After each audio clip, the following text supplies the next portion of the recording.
use your hero to body block some of the camps. Those are the things that you would want to be looking for as a support against Chen. So the CM will appear again. Lyrical, you mentioned like having the CM to deal with the creep, and the synergy obviously against the Necro. One of the better safe laners at dealing with the Chen pressure because you have the depth pulse to keep your creep wave alive so that the Chen doesn't dive and kill you under the tower.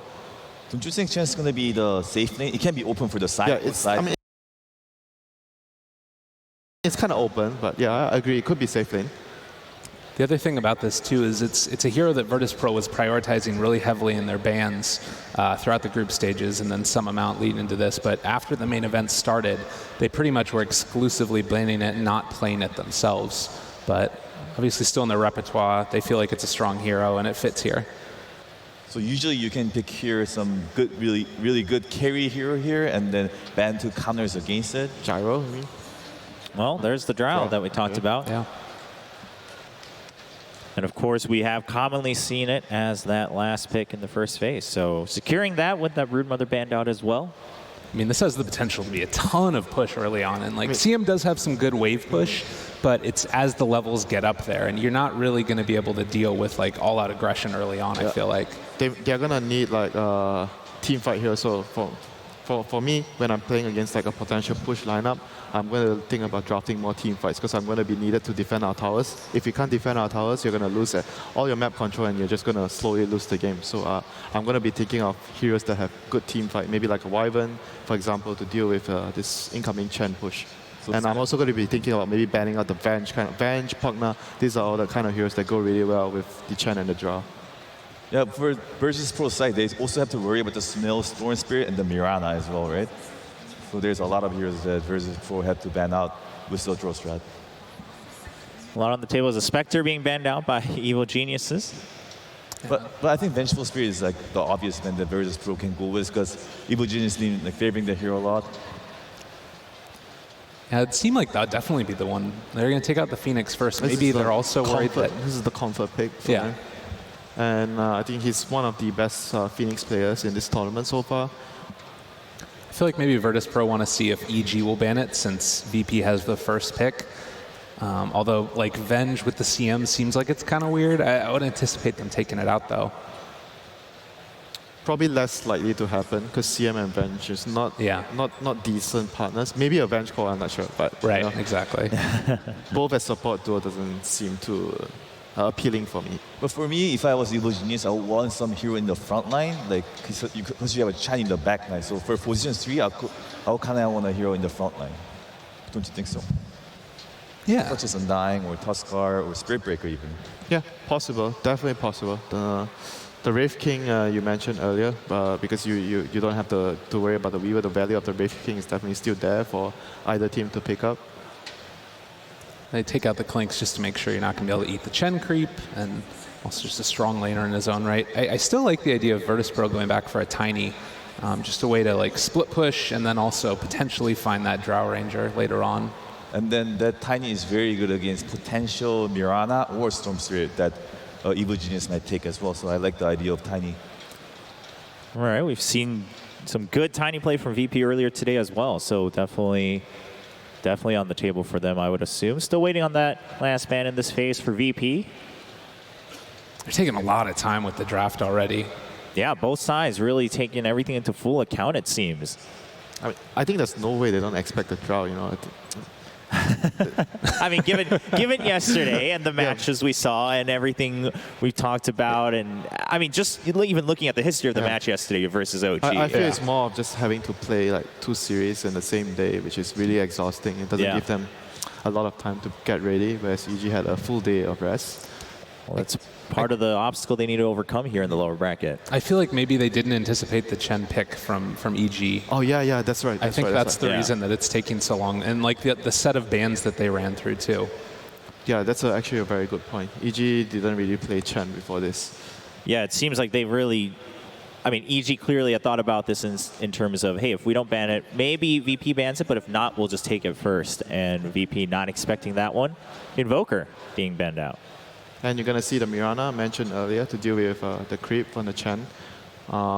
It's also a very good takeaway pick from the Evil Genius side as well. For me, right now, I think the Storm Spirit value goes up even more because you see Mirana on the opponent, Storm Spirit being a really good counter to Mirana. And if you go even late game, like a Chen and Storm Spirit combo together where Chen uses a sandbag and Storm Spirit goes in and do a lot of damage and just go back, can be a really good factor. But I don't think you want to pick it here. Maybe The fourth pick, Yeah, fourth the pick. next one. The next one. The last one is probably unlikely. If it's a really, really good Storm game, I doubt they'll be able to get it. So if they are really wanting to go down that route, probably the pick after this, we would see it. If they did do that, you could potentially, I mean, it might be a little bit greedy, but you could think about taking something that roams mid, like or Spirit, or we talked about the Spirit Breaker earlier, and then suddenly you have this way to try and shut down the Storm before he gets online. So I think that if they're going to do it, and they're even like sort of built up here with some extra damage. I really like the Silencer. Hard initiation. Silence is also another Oh, that was fancy roll. Wow. Yeah, and there it is. All right. Good call. Both sides very well prepared for that one, and the Storm Spirit does come out, so we're in for a treat one way or the other in this game. Well, Sumil in a team, guessing Storm Spirit, that's not so hard. I mean, it's sort of like, this sometimes how it happens, I feel like, in the drafts, where you take a really long time and like you're setting up your pieces, Yep. and then all of a sudden you're like, all right, they're going to take that, then we're going to go that, and then we're going to go this. And that's kind of what happened. I mean, right as there. much as the Storm is a really good pick here, if you look at what VP has, they still have a very, very solid lineup. They have some decent stuns, a route from the CM to deal with the Storm. It's not like the Storm being picked into like a situation where, well, there's no way they can deal with him. There's are still answers. ET and Mirana is like the classic answer to Chen and Draw Ranger in the safe lane. Like ET Mirana being like really popular duo off lane in the Euro qualifier against the Chen. So I can see that lane doing really well, and there's something we can. Yeah, and their team fight as well, CM plus Elder Titan. Those two heroes are very, very strong team fighters. If you are allowed to do the damage in the team fights, we see them having this Necro. When I'm picturing the team fights, Necro will be standing in front. He'll be absorbing a lot of attention, a lot of damage, and there's going to be time for CM and ET to set up. And I can see them doing a lot of work in the fights if they can get away after the global silence.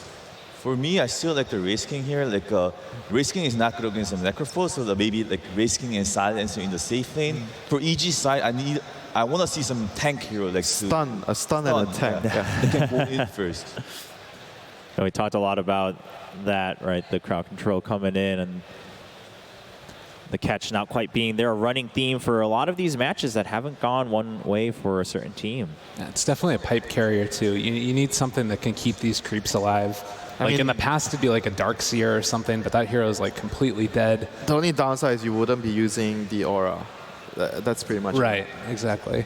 For me, like Lycan is also good here for virtus.pro, and if you're going for the Race King route, and banning the Lycan would have been the idea, but okay, they go for the Alchemist ban.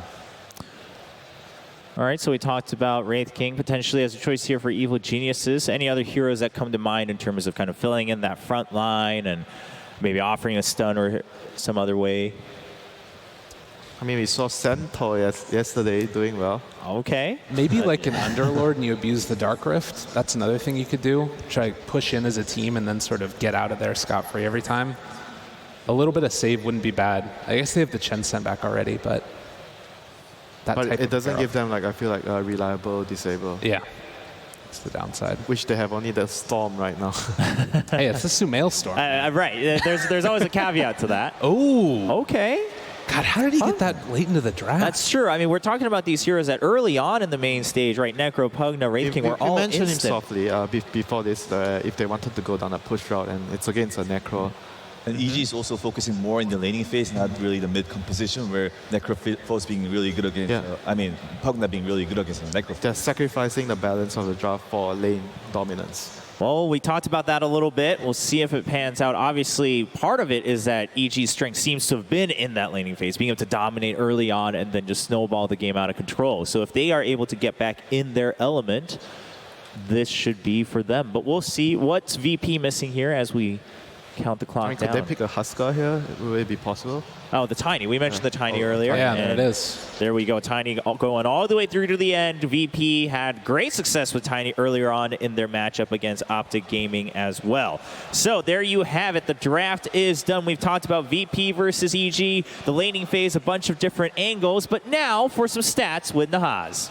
Thank you, Chobra. It was not so long ago that we were talking about EG as VP's kryptonite. Starting in May 2016, EG won 12 straight best-of-3 or best-of-5 series, amassing a 27-4 record against VP. But in the last 5 games, VP have gone 4-1, eliminating EG from ESL1 Katowice and DAC, 2 DPC majors this season. In this tournament, EG have been incredibly dominant. Sumail and our team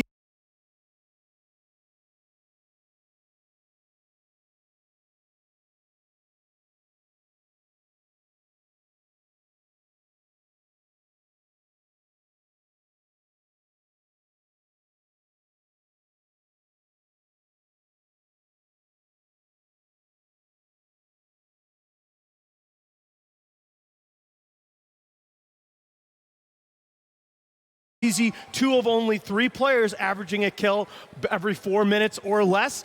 GH and Crit are the only 2 averaging an assist every 2 minutes or less. VP is going 7-0, undefeated in his pro career on the hero, but Sumail, the legendary Storm Spirit, 29-13 in his pro career, including 8-2 with 10.6 kills per game on the main stage at TI. Will VP make it Black Thursday for the NA Dota crew, or will the boys in blue keep hope alive?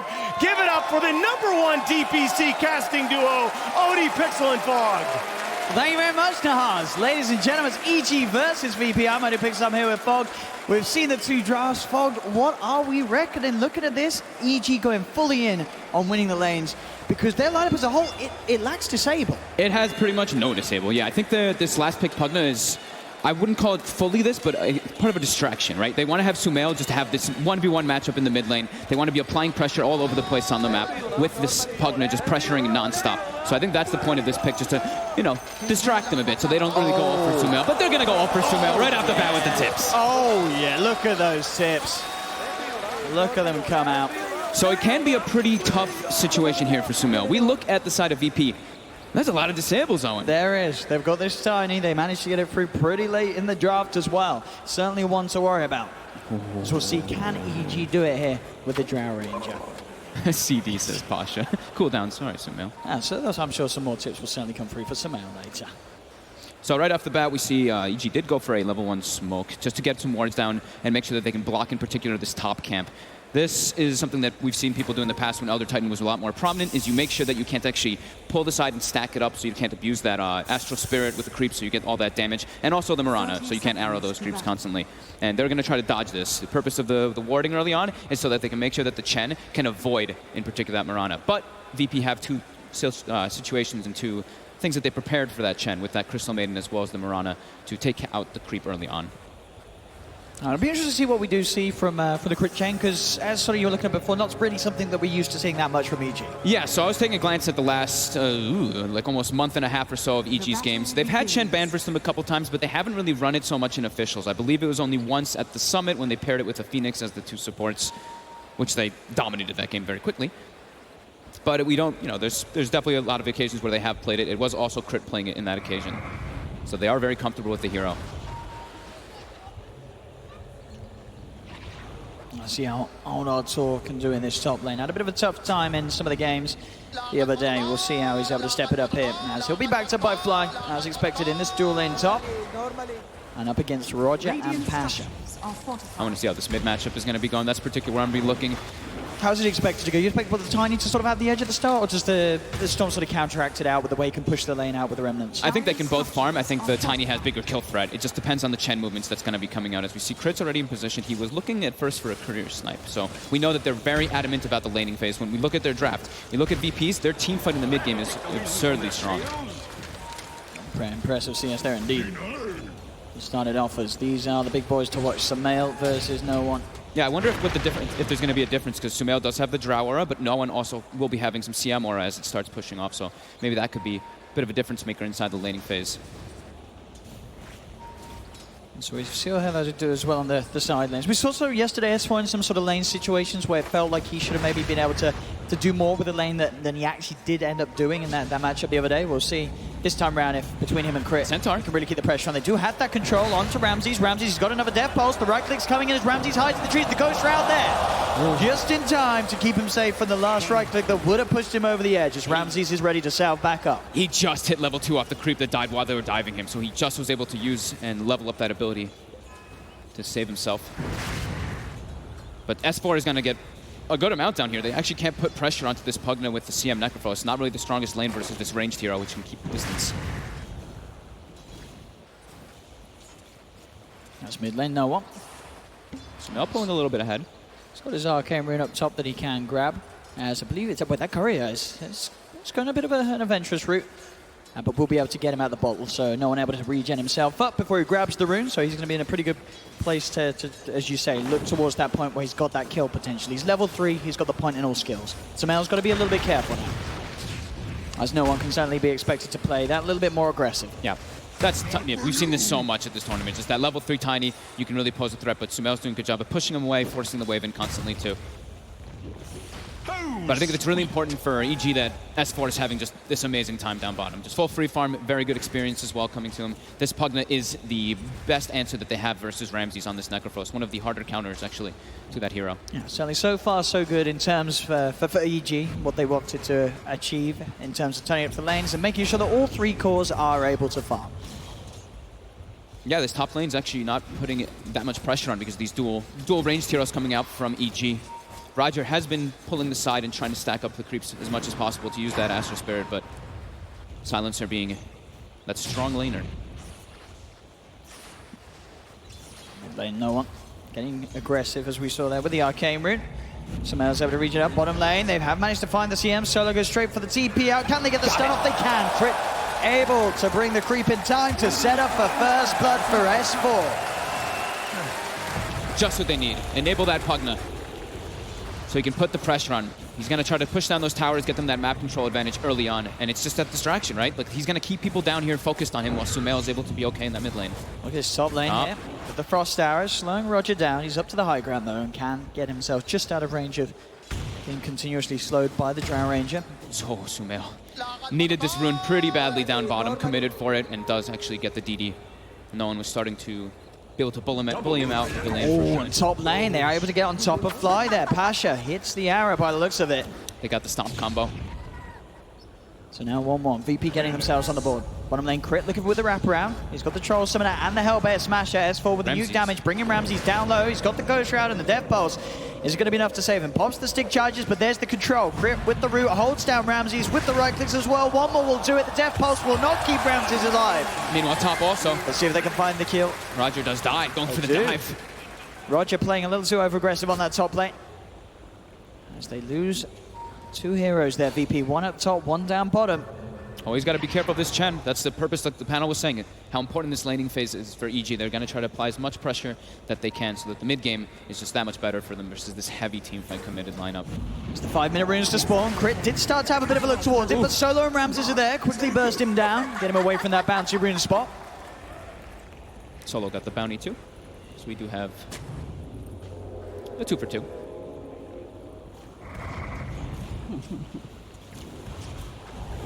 So definitely the biggest worry at the moment for EG is going to be the item timings on No One's Tiny. Because you look at EG's lineup, as soon as there's sort of a Blink Dagger on No One, he can pretty much burst any of these heroes on EG's lineup. They're all very squishy. Yeah, the purpose though of EG's lineup is they're going to try to group up with a bunch of them, right? And they're going to be trying to use that global to back them up.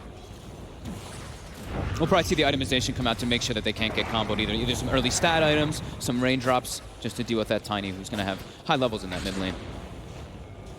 But a lot of pressure coming out bottom. The 5-minute, we've had that catapult wave, S4 and Crit, really trying to put as much tower siege as they can. Still at this moment, no core on the map really falling behind. All 3 cores on both sides, finding farm in their respective lanes. This is very close in these first 6 minutes. So just the difference being EG getting away with more pressure on this bottom lane. That tier 1 tower in a lot of trouble at just 6 minutes in. Radiant's bottom tower has fallen. That is a very early tower indeed, S4.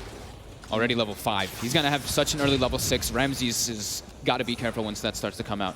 Easy threatened kills on that Necrophos with Pugna. And Sumail is now level 6, picks up a raindrop as well, and it's wand, so he can survive the combos. And he'll be pretty safe now in that mid.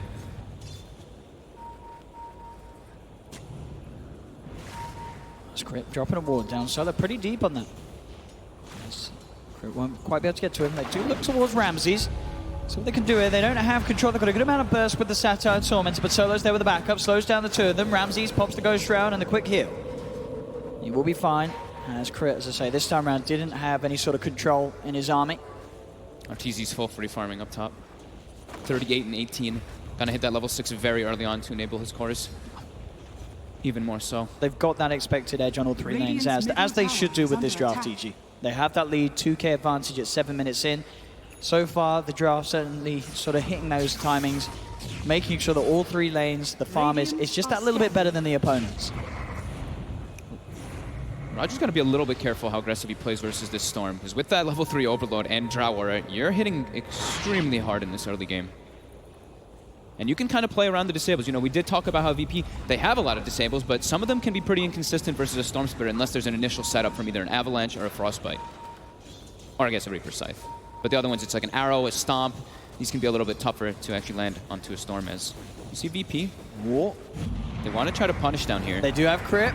Caught out by the Astral Stomp. Solo moving in close, does still have that Frostbite ready to go. Looking for a bit of body blocks though to buy time for Ramses to come in and help with the kill attempt. Sumail's going to be there with the backup. They do lose Crit, but now Sumail with the counterplay finds Solo. S4 with the life drain forces Ramses to back up. Still some mana in the tank for Sumail as he's playing around with Roger. Roger has the stop, but Sumail keeps his distance. Flies coming from the side with the Arcane Curse as Roger will fall as well. EG get to an S4 with the Decrepify and the South is able to walk his way back to safety. No one couldn't find a kill in return. Radiant's bottom tower is under attack. Nice play here from EG and good reactions there, bringing Fly down Sumail with that will to join the fight and make sure that EG came out on top. Bringing so many numbers to TP mid. Crit fills the bottle. Oh, actually does not fill the bottle in time. Just sends him home though. And he's got the TP ready to come straight back to the lane. Sumail after regenerating all of his mana pulled back in the fountain. Such a smart move though with EG. They're putting this pressure, they're focusing on bottom, just peeling away from the Drow Ranger. Arteezy's just allowed to stay up here and absolutely free farm during all of this. As VP, they are getting slowed down. The Mirana falling behind as EG claims top 3 net worth on all of their cores at this 9-minute mark. Tower is under attack. I'm going to use the Moonlight Shadow here. Looks like top lane is where they're going to try and make a play happen. But that ward was down, so EG well aware. You can see already Arteezy right back in the trees behind that tier 1 tower, making sure not to get caught out by any surprise movement. They were very prepared for it.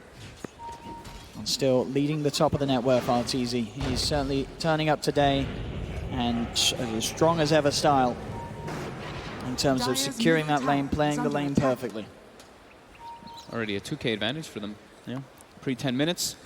Very good start for them already getting a tower as well when they've got this Drow lineup.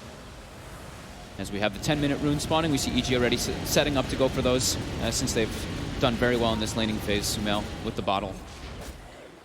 VP's not really in position to claim any of these. They're starting to make their way down bottom with the smoke, but Crit with the creeps. Oh, S4.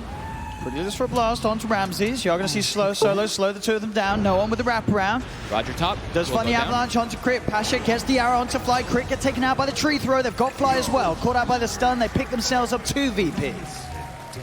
They don't get themselves the bounties, but they get themselves some kills to punch back. And Arteezy, as you said, finding that kill at the same time up top onto Roger. Yeah, Sumail and him went for both bounty runes. Roger just inches forward, but like you mentioned earlier, that high ground ward watches when he moves in. Still with that advantage here, EG. The lanes just going slightly better in their way. All 3 cores, the top 3 of the net worth at the moment. They're just keeping all the lanes pushed in. See, Arteezy is spamming the aura. He's also just auto-attacking the wave. Same thing with S4. They just want to keep this pressure on. There's Ramses. We'll get affected here by the curse. The long zip. Sumail's probably got it in the global silence they have. Fly uses the global to allow Sumail to get the kill without any worries, but now there is turnaround potential. He's pretty low on mana, Sumail. He's got that last little bit to jump himself away. No one. Looks for the connection, finds the avalanche toss onto Fly. They'll get the silencer, but Sumail will stay safe for now. As another trade that EG they'll take. Taking a core, losing a support. Radiant's top tower is under attack. Just sticking as a unit and not slowing down. Another smoke coming out. They want to keep punishing, but VP is still here. Crit. Whoop. Looking to be in trouble. Has the combo onto one. Radiant's bottom tower is under attack. We'll find Crit. And S4 still keeping that pressure on down bottom. Arteezy soaking the space as well as he walks mid, starts to hit that tower. He's actually got his full Dragon Lance already finished up on this Drow Ranger, so early stat items like we were mentioning versus that Tiny. Always wanting to be able to tank up as much as possible. Yeah, VP desperate to get that Blink Dagger on No One, which he does nearly have. He's on about 1900 gold towards it. Now he's got 2k, in fact, he's very, very close to having this Blink Dagger. And with this, we're sort of going to see these sort of situations where if EG don't really have sort of 4 or 5, VP are going to be able to get away with No One just jumping in, kicking off the fight, tossing someone back, separating them, or instantly just deleting one of the members of EG in these movements. As VP with the Moonlight Shadow, looking to potentially set up on the bottom lane and catch S4 off guard. This one looks like it's going to be successful. They've got the wraparound, they're on top of him. S4 starting to back off, but Roger and Solo are hot on the case as well as they'll rune him up and beat him down with the Reaper Scythe. S4 gone for 47 seconds at the same time mid. No One gets the kill on Fly. Ooh, actually without the Blink Dagger too. Just able to get the distance and get the tree toss afterwards to finish off that silencer. VP striking back a bit here as they chunk down that net worth lead as well as that experience lead quite a bit. These kills mean a lot for them in this early game because they were at a decent net worth disadvantage for their supports. Now they've been ticked up to level 6 on both of them. And this really is where they do have the potential to really kick things back into gear in favor of themselves with this Blink Dagger. If No One can start to find the pickoffs and catch EG's members sort of off guard, maybe even finding Arteezy farming alone. But at the moment, Arteezy does have backup by his side. We'll see who No One's able to get on top of with this Blink Dagger. As EG have to be careful. They will see that it's on him as he reveals himself mid. So they know that it's there. They know it. They know they have to prepare for No One looking for these pick-off plays. About to say, this is group up time for EG. They don't want to get picked off, but they don't want to frighten into all 5 of VP's heroes either. Like we were mentioning, the panel was mentioning as well, VP's teamfight is extremely threatening, but these Chen creeps can pose a bit of a problem when they are standing in that front line, even if there are those arrows and frostbites and whatnot. As EG's in a good position for the wraparound. Samel does find Pasha. 2 leaps have already been used, but that's going to mean the curse kicks in as Pasha will get taken down. Samel finds the Mirana, zips himself back out and away. As the TPs do come in from VP, No One with the jump, finds the 2-man avalanche. It's not enough damage there. The global silence comes out. The right clicks Arteezy with the silence, the slow. They'll get the kill on No One. Samel grabs the double kill. No hesitation here from EG. They're playing this pace that we've seen from them time and time before when they have this Drow Ranger strat 14 minutes in, really getting the ball rolling. Now Ramses, he's silenced, he's penitent. The damage from the glaives, it's enough. Ramses taken down. The Earth Splitter's coming out from Roger, though, straight on top of Arteezy, but there's no other follow-up from VP. As Roger has to back off Samel with the big zip, looking to close the gap, but he doesn't quite find the connection. He'll retreat for now, but EG 10-9, 4K lead. It was very smart that they, as soon as they knew that No One had that Blink Dagger, just group up. Don't let this Tiny do what he wants to do. Blink Tiny just wants to go around getting those pickoffs, but if you're grouped up, it makes it a lot more difficult for him to do so. Oh, No One jumps in there into the back of them all, gets pretty much a 3-man avalanche. They have the stop as well as the CMO, but it's going to get cancelled straight away. Samel on top of Solo, finds the Crystal Main, and No One looks towards Crit, tree throw, finishes off the kill. They lose Fly 2 as VP have found 2. Arteezy trying to get the right jump. No, the Pasha's in with the start, with the burst from S4. Takes down Pasha in time. No One's back in with the avalanche. They found 3 VP. Can they get S4 and Samel? Samel still with a little bit of mana left. That final bit of burst from S4 will kill off Roger. As S4 and Samel survivor, 2 heroes on both sides living through that. As both No One and Ramses are the ones staying alive there. And obviously being an even trade and the fact that VP were behind, they will come out slightly on top there of that gold exchange. No One put in so much work in that team fight there. Just able to jump in, get the jump out, able to disengage and jump in again afterwards to get 2 full combos on several heroes. Very significant for them to be able to do that, as well as with that stomp follow-up, catching on 2.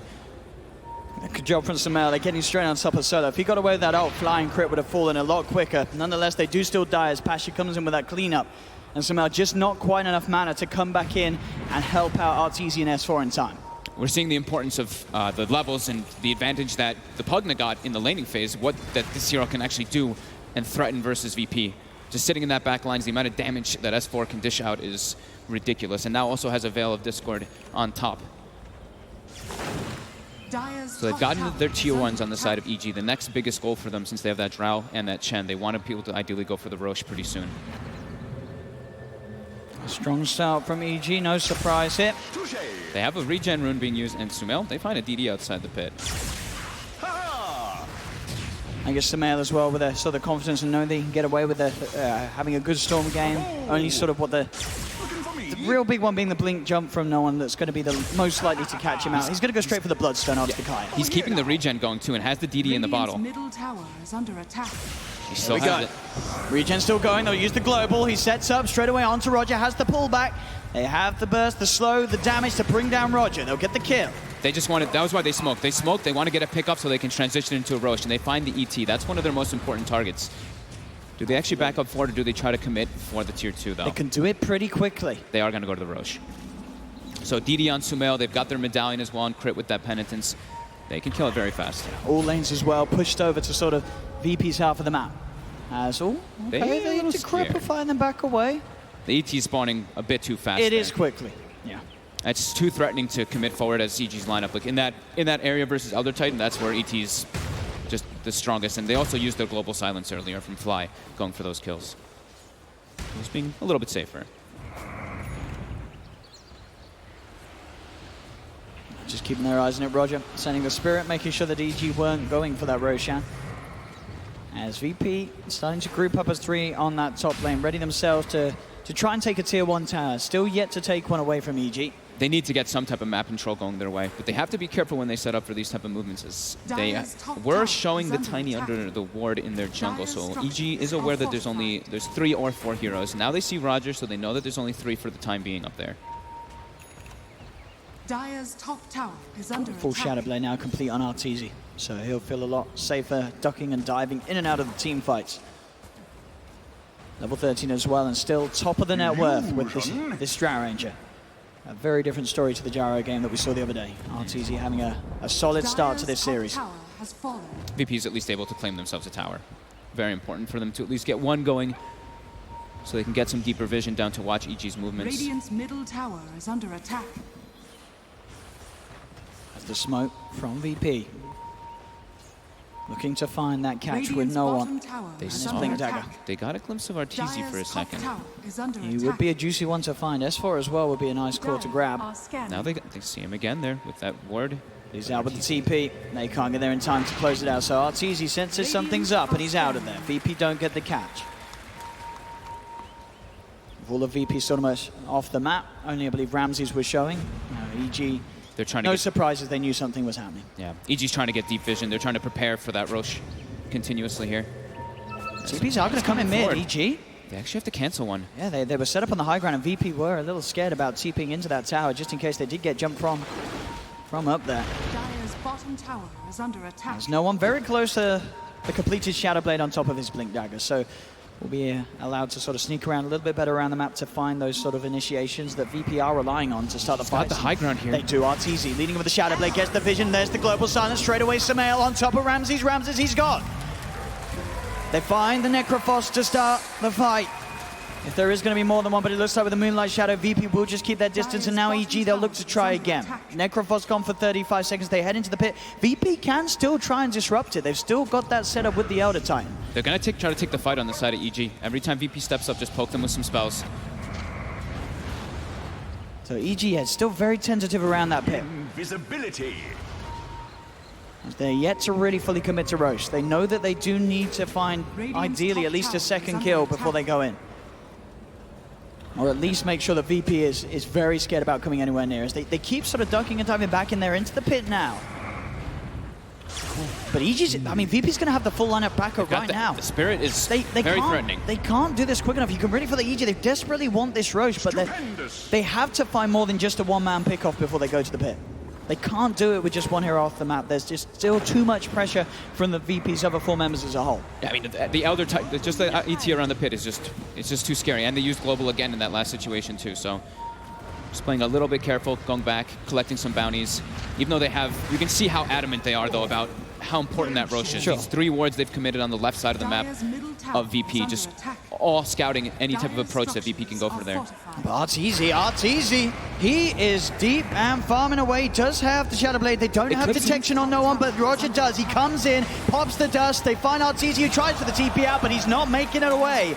As Arteezy farming Ancients away from his teammate and dying. It's quite an iconic duo. We've seen it a few times.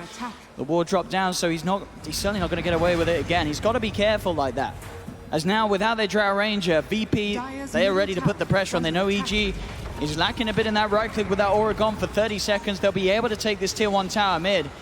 And already on the high ground, seeing if they can set up for more if EG dare come forward to try and defend. Nice little punchback by VP there. Finding Arteezy in that spot. Like you said, we see it happen in those ancients. Yeah, we do see it happen quite a bit. As VP understand how important this area really is in the scheme of this game right now. So Global's back online for EG. They're going to look to play very aggressive again with this, as they can always just jump forward and go for that necro kill. They desperately need a Lotus Orb or Yules on Ramses, as he's got the plate mail now, so he's going to be going for that Lotus. At least being able to protect himself a bit versus that Global to get that Ghost Shroud. Radiant's bottom tower is under attack. And just to point out some small things, Solo did go for a 1-4-4 build, or 1-4-3 build on the CM, prioritizing the bite, of course, since he's versus that Storm Spirit. And bottom, Ramses alone. They're straight in. They've got a lot of magical bursts. Samel zips in as well. He gets the Ghost Shroud out, but it ain't going to help him against the Remnants. As they get the kill on Ramses, they take the tier 2 tower, EG. Has fallen. Getting themselves back together as a unit. And they're going to push down bottom. Yeah, they've got the Aether Lens on the Pugna for a bit now, so he can look to poke this as Arteezy. He's just going to jungle in the backsides. So his team is only S4. Radiant's bottom tower is They under have attack. still got good high ground ways of sort of slowing this down, as we're constantly seeing Roger with this Spirit. Maybe they run for the Roche now, right? We see this so much, is where the team pokes the high ground, forces reaction back, and goes for a different play. But it's so scary to fight around that Roche. It is too scary. Necro's back up in 10 seconds. EG seems, I don't know, just a little bit all over the place there in that sense. They keep sort of getting a kill, and then it very much seems like EG going, well, what do we do now? Yep, back up and farm. They got a little bit, they got 300 damage on the tier 3 down bottom. But yeah, they know that they need this, how important this Roshan is for a Drow lineup, especially versus all this burst on the side of VP and all that overwhelming team fight, as we keep mentioning. EG though, now, they are grouped up. They will top off S4 and also pick up the pipe. This is going to negate a lot of the damage that VP does have, as it is majorly magic damage still. That's a big one to grab as VP sitting around that pit. EG have to find the kills before going in. It's impossible to do at the moment with the full 5-man from VP ready to retaliate. They're still, they're still farming them though, so they are. They're getting more control of the map overall, and VP's kind of being forced to stick together a lot. You see them running around as 3 all the time, while EG, they are splitting just a tiny bit more across their heroes. As they do pick up the Bloodstone now. He's got it done. I like the Bloodstone also because he's versus a Necrophos. I think it's just one of the better pickups, so if you do get Reaper Scythe, you're not dead as long, on top of it being a great game if you're trying to be that greedy Storm Spirit.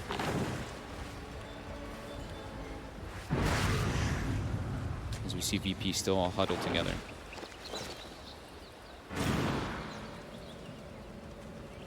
EG, what's the next move? As you said, at the moment, they can be happy with this sort of pace. They are ahead. They're getting a lot more out of the map in both experience and gold, because they're a bit more split up. But they have to be careful when they are split up like this to get picked off versus this tiny. As the long zip forward. Somehow straight in onto Solo with the Vortex. No one's going to be in there with the counterplay. They've lost Solo. Global Silence popped as well by a fly to make sure the Samel can zip back out. So we'll get a Bloodstone charge and get back out to safety. That could have been scary for a moment at least. Ramses did have the Lotus Orb to remove it off himself, but they didn't quite get the Reaper Scythe as Samel will spout and claim that Bloodstone charge. Global is down now. And again, just a CM kill is not enough for sort of the chance to go to Roshan. They have to get something else, EG. They're keeping the lanes pushed in though constantly. They're not using precision aura all the time though. Arteezy is holding on to it as he is going for a BKB next versus, as we said, all that magic damage on VP.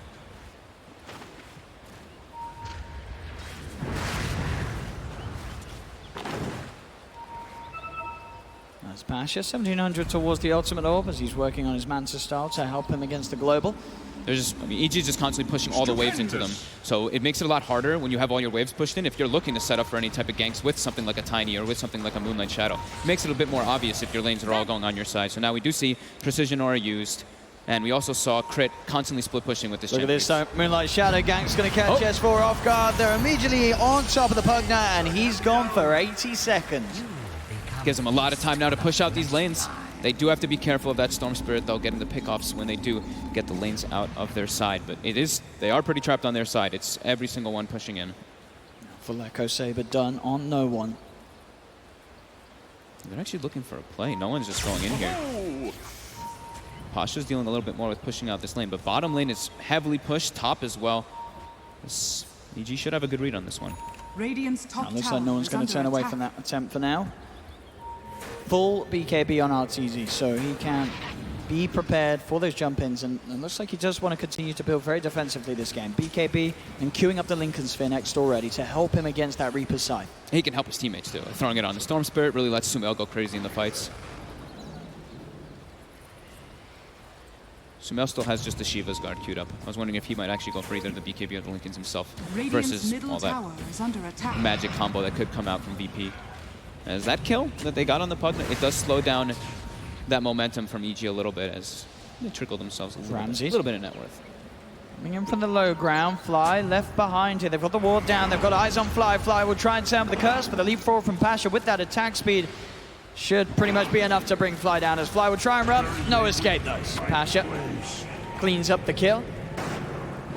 And again, EG just having to back up and continue to farm and keep that net worth advantage, as we say. There's no one. Maybe on the hunt again. Checks Roche just in case. They get themselves some decent item pickups here. Ramses has a Blink Dagger of his own to be able to jump in the fight, to be able to get some type of lockdown. Pasha now has a Manta, so he can actually do something. If the global does come out, he can pop that Manta and be able to throw out his spells.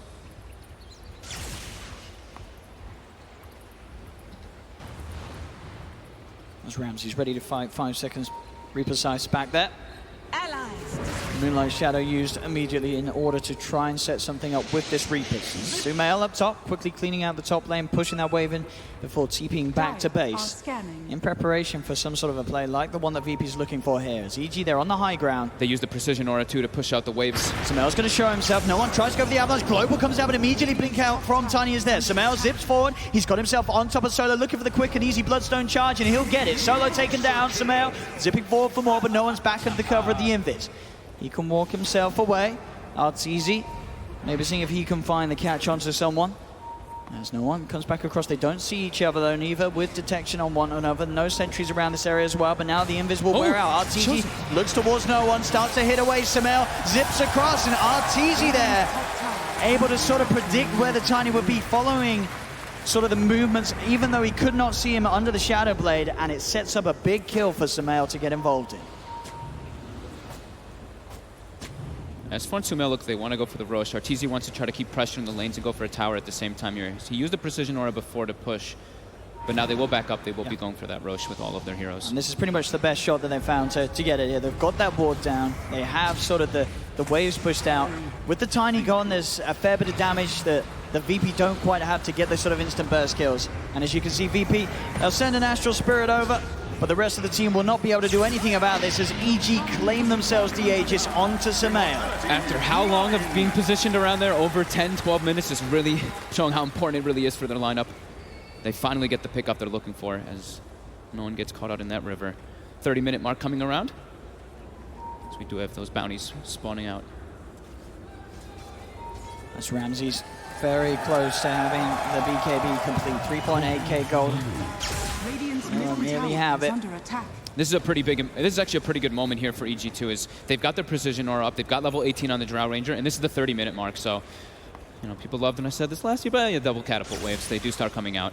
And they've got that Spirit Vessel finished on crit as well, so they have that sustain to sort of keep themselves healed on the back of a push. So then Crypt already building together the army to put the pressure onto this tier 2 tower top. VP is just having such a tough time dealing with these global silences because every single time they are trying to take a fight, the globals back up because they're having trouble just pushing their lanes out and looking for these pickoffs because of the way EG is just constantly forcing the lanes in with the Precision Aura, with the Chen creeps. They just can't find the position for them to take an advantageous fight. More and more towers being taken. 10k lead now for EG. In a very good position with this Drow Ranger strat at the moment. 30 minutes in, but we have seen some pretty hefty turnarounds in games. So VP certainly still not out of this one. They have that combo, they have that high ground sort of defense when it comes to sort of uphill pushes from EG. And we'll see how EG are able to overcome it. They're getting close to the Orchid on Sumail, and at that point, they will be able to play aggressive. Sort of Sumail zipping straight in, looking for those backline kills to break apart VP one by one before the rest of his team comes in for the push. Yeah, the hard thing for VP is maybe the best way they can take the fights is if they're somehow able to scout the silencer with like Roger's Astral Spirit, so they can finally kill him before the global comes out. But Fly's has been sitting in the back, and we do see that win probability all the way up to 75% right now for EG as they have dominant map control. And up they go, Samel, trying to zip toward Pasha. Pasha gets the Moonlight Shadow out, and Lindstream Mantle style off the Penitence with the leaps. Will be able to keep himself far enough away. No one actually looks to reinitiate. Jumps in, RTC bots the BKB, fly with the global silence. They look towards Ramses. Ramses has the BKB, still taking quite a lot of damage from the right click. Samel zips down, he's low on mana. They get the Echo Stomp on him with the Starfall. They'll kill him once. Aegis taken out of the hands of Samel. That's the only loss so far in this team fight. Just the Aegis being lost here. No one going down on either side. As EG will back up a little bit there. Without that Aegis, they do have that Orchid now out on Samel's Storm Spirit. We see the threat though, even at a 10k disadvantage, the amount of damage that VP really can dish out. With that Astral Spirit thrown on somebody, their magic damage gets amplified that much more. And the Necrophos Ramses with that BKB reveal shows that he can survive through the global with that Lotus Orb too. And no one trying to get in position here. See if he gets eyes on anyone they do have. They caught a glimpse. Down mid. They caught a glimpse of Arteezy for a second with that sentry they have in mid. That's fine. I'm sure that he sees them, pops the curse down onto Ramses. No one's going to jump in immediately, but the gust comes out from Arteezy. They'll look to kite him up. They've got the slow ones, and no one tries to TP out, but the right clicks are too much. No one's gone. They do lose Samel in return. As the Reaper type comes down, Samel will go down. He's dead only for 15 seconds, though, as EG still able to take over the fight. Beating down on Solo. Roger's got to split off to the side. S4 still trying to chase down Ramses. Ramses has the BKB. Pots it. Turns towards S4. Arteezy comes out of the Shadow Blade. A few right clicks. Can it bring Ramses down again? The arrow. It connects. Pasha looking for the control of the Storm. Coming out from Roger the side. The splitter as well. It's got to do the Samel. In with the zip. Gets the double kill. Looks to what Roger finds the triple kill. At a time where it looked like VP were maybe just about able to set up a turnaround, Samel comes balling in and secures the 3 kills they needed to keep EG afloat in this team fight. He did the math, just zipping from almost maximum distance with his mana that he possibly could. 4,600 damage coming in from that. Samel on his Storm Spirit, the signature, the classic hero, and now here we have it. Onto the high ground, EG beating down onto the mid set of Rax. Samel 11-1-7 this game. 24-17 lead, 14k advantage for EG. They don't get the Rax. At least not yet. They're back in again. Fortification comes out from VP. They will have the full team up to attempt to defend this middle lane. And so the push is there, EG. And S4 dropping the blast. But VP will hold for now. They'll push back EG. I was trying to do the math on it too. I think Sumail actually, when he died initially to Ramses Necro, he didn't die to the Reaper site. He didn't have the longer cooldown. So that Bloodstone actually made him respawn so quick that he can zip in like that. I believe only dead for about 15 seconds before he came back in. So absolutely, the Bloodstone purchase, as you say, paying off there. Getting him back on the field quickly to come out with that play. Ramses needed 4, but the global comes out. Ramses! He's dead for 83. He's not got buyback. Oh, walking up into that high ground like that, Ramses, a big mistake. I feel like they should have known that EG's ward coverage has been very strong around that area. I guess he just expected that they'd all left this area of the map, but EG, they're still pretty much full. They were waiting for that to happen. That's a huge kill to find. No one's going to come in. The 3-man Avalanche. Not enough damage to find the kills, though, is now Arteezy. Puts the BKB, turns towards no one. No one's gone. He hasn't got buyback even. Neither does Solo. GG well played is called. And Evil Geniuses take game 1 of this best of 3. And with quite a lead as well. They were never behind in this one. The Drow Strat worked out perfectly as all 3 cores played to perfection. They won all 3 lanes, only slightly, but they were able to use that slight advantage to just drive this mid-game all in their favor. They played it cool, they played it collected. We saw them look towards the Roshan multiple times, but they didn't make any sort of rash moves. They could have thrown the game away if they just forced themselves into Roshan, but they kept it cool, they knew their timings, and they were able to close the game out in 35 minutes. They were incredibly patient, right? The way that they played that, they get a kill and they touch it for a second, wait, this is a bad idea. Let's back up, let's reset, let's just make sure that we keep our map advantage going. And they kept those waves pushed in constantly. They didn't allow VP to get any type of advantageous moves with numbers at all. EG was always seeming to have just a few more. Yeah, that was some of the most calculated play we've seen from EG here on the main stage, and they looked incredibly crisp indeed. Game 1 here going the way of EG. 12, 1, and 9 from Sumail on his Storm Spirit. Absolutely performing, and of course, as we mentioned in the game, Arteezy certainly stepping up his game here today as he has a strong showing on the Drow Ranger. Thank you very much, gentlemen. What a game. I mean, I think that's the type of game we were expecting as we saw that Storm Spirit get locked in for Evil Geniuses, but now they lead 1-0 in this elimination match. A winner. I mean, is it the Sumail show, that first game? I mean, it's not only just that, it's like the whole package. The Chen was able to, catch them off guard. They weren't really expecting the Chen.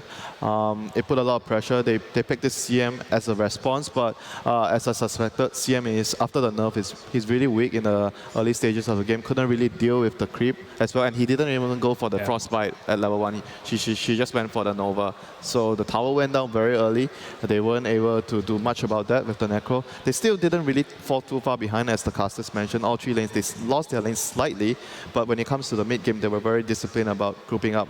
The Tiny had quite a good start, a good timing on the blink, but they were always together, so they didn't really give no one any chance to get any pickoffs here and there. They just like move around together as a group. Sumail farmed the majority part of the map, and like what March mentioned, it was a really good Storm game. All the small disables are not enough to actually catch Sumail. He was just invincible, close to invincible that game, with the global behind him. Yeah, I mean, March, talk to me a little bit more about the Sumail Storm Spirit. I mean, we all saw it, but I mean, what stood out? Is this just classic Sumail? Well, it's classic Sumail. At the same time, Fly being on point with his global silence. It felt like Sumail was using the hero whenever he wanted to use the global silence. They were all synced perfectly, and then that made Sumail's Storm Spirit look so much better. And also, what I want to mention is like the top lane. Winter said they lost all the three lanes slightly, but you are supposed to win that lane on the virtus.pro side. And then EG, slightly winning that is actually huge in a drafting perspective. That's why I think the game was so much easier for the EG. Yeah, because when we always talk about Drow lineups, we don't really expect the Drow's lane to win. You expect her team to win her lanes, but when Drow wins her lane as well, that's a huge boost for the team. Yeah, Lyrical, we keep talking about the laning phase a little bit, how much focus should be put on it or not, but after seeing that game, you think Evil Geniuses can continue to just rely on their strengths of just being really good individual players? I think that's part of it, but I think also the drafting. I mean, they took a little bit of heat yesterday from the performance that was on there, but that was textbook. It was great. They took away the Chen. That was what enabled them to snowball throughout the rest of it. And then when the enemy team, when VP took a CM and Necro, they identified, hey, this CM is food, and that's the only disable that they really have. And then Storm Spirit just zipped on her every time, and then they didn't have any way to really lock him down. Yeah, that's actually a really, really good point, because in multiple team fights, I noticed Sumail was just jumping in, because if you look at their disables, there's a stun from the Elder Titan, there's a root, which is much more reliable on the CM, and the rest of the heroes, the Mirana, they're more like follow-up. Someone has to do the work first. So if the CM dies from the get-go, then it means the Storm is like free to run around in the fights. All right, well, we saw that game one. Textbook from EG, it seems, as they lead 1-0. Virtus.pro now taking some time to gather themselves in this best of 3. But as we wait for the players, Shiver, seems like you might have a scoop for us. I do have a scoop for you guys. Again, hashtag ti8 scoop. If you have any questions, I'll get to the bottom of them and I'll try to answer them. And I have a couple of questions that I have answered hereby. What is the most played hero across all internationals was the question, and of course I asked Nahaz to provide me with the answer. Could not include ti8 because the stats weren't really up to date for that one, but Rubik is the most played hero across all internationals, with Earthshaker and Mirana actually being second and third. And in case you're wondering, this TI, Vengeful Spirit, is the one that takes the crown for most played hero. Another question was if the ages that we see on stage, if that is the same every year. And yes, it is. But the players, they all get a replica. Yes, every player gets a replica. That wins TI. Of course, not every player gets it, unfortunately. But for the 5 players, the 5 champions, they get a replica of this original one that will always be the same. The next questions are both about the booth, so I'll combine them, put them into one. One was wondering what the temperature was inside the booth, because we see the heat packs all the time from the players, and the temperature is actually really comfortable, but those heat packs are needed to get them to warm up their fingers and make sure that they're ready and warmed up to go, because obviously the fingers are the tools that they need. And we also see a lot of players taking off their shoes before they go into the booth. So someone was wondering, well, maybe the carpet's, really expensive. Not the case, but players like to try to recreate the most comfortable way of playing. And for some, that means taking off their shoes because that is what they're used to playing like at home, which is why you see them taking off their shoes. Any other questions? Feel free to tweet at me or tweet with hashtag ti8scoop. And I will try to find the answer to your questions and answer them right here on What's the Scoop. And for now, it is back to Chobe. Thank you very much, Shiver. Yeah, definitely some trivia that you might have known or not known. I think the Aegis one was a big question for a lot of people, but it's cool to find out.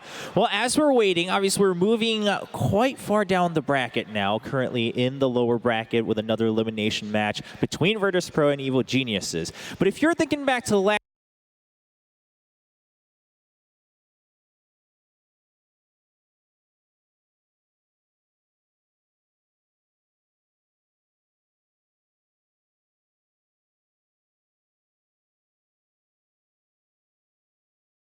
Rest of us last year at TI7 with the best bracket of them all. That's right. We told you we would bring him, and we absolutely did. All the way from China, he has been watching and waiting for this moment.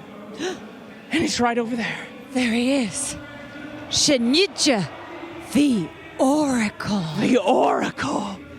Sir, hello. Oh, listen, I know you're busy. I just have one question. We all want to know it. Who is going to win TI8, sir, please?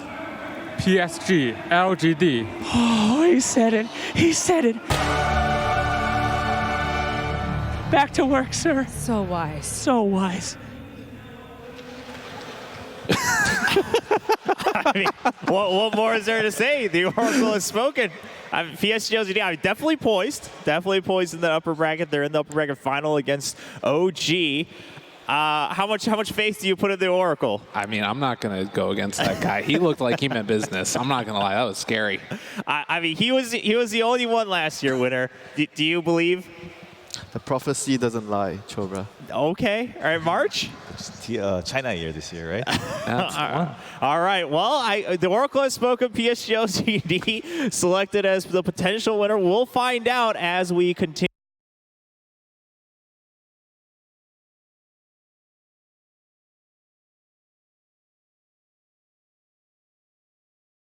Against VP. Let's talk about VP a little bit, right? We talked a lot about Evil Geniuses. They seem to have gotten their stuff together after yesterday's defeat against OG.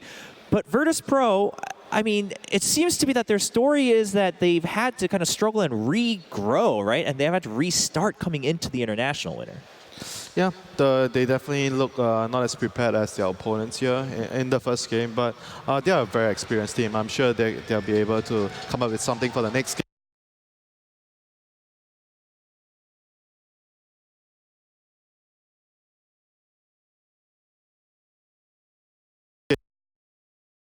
Against virtus.pro, but EG this time around not playing around, taking the pick themselves. You see EG confident. I mean, this was not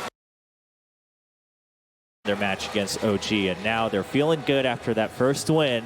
They're trying to make it a 2-0. VP, on the other hand, I mean, even after that win earlier, we talked about on the panel, not looking great, right?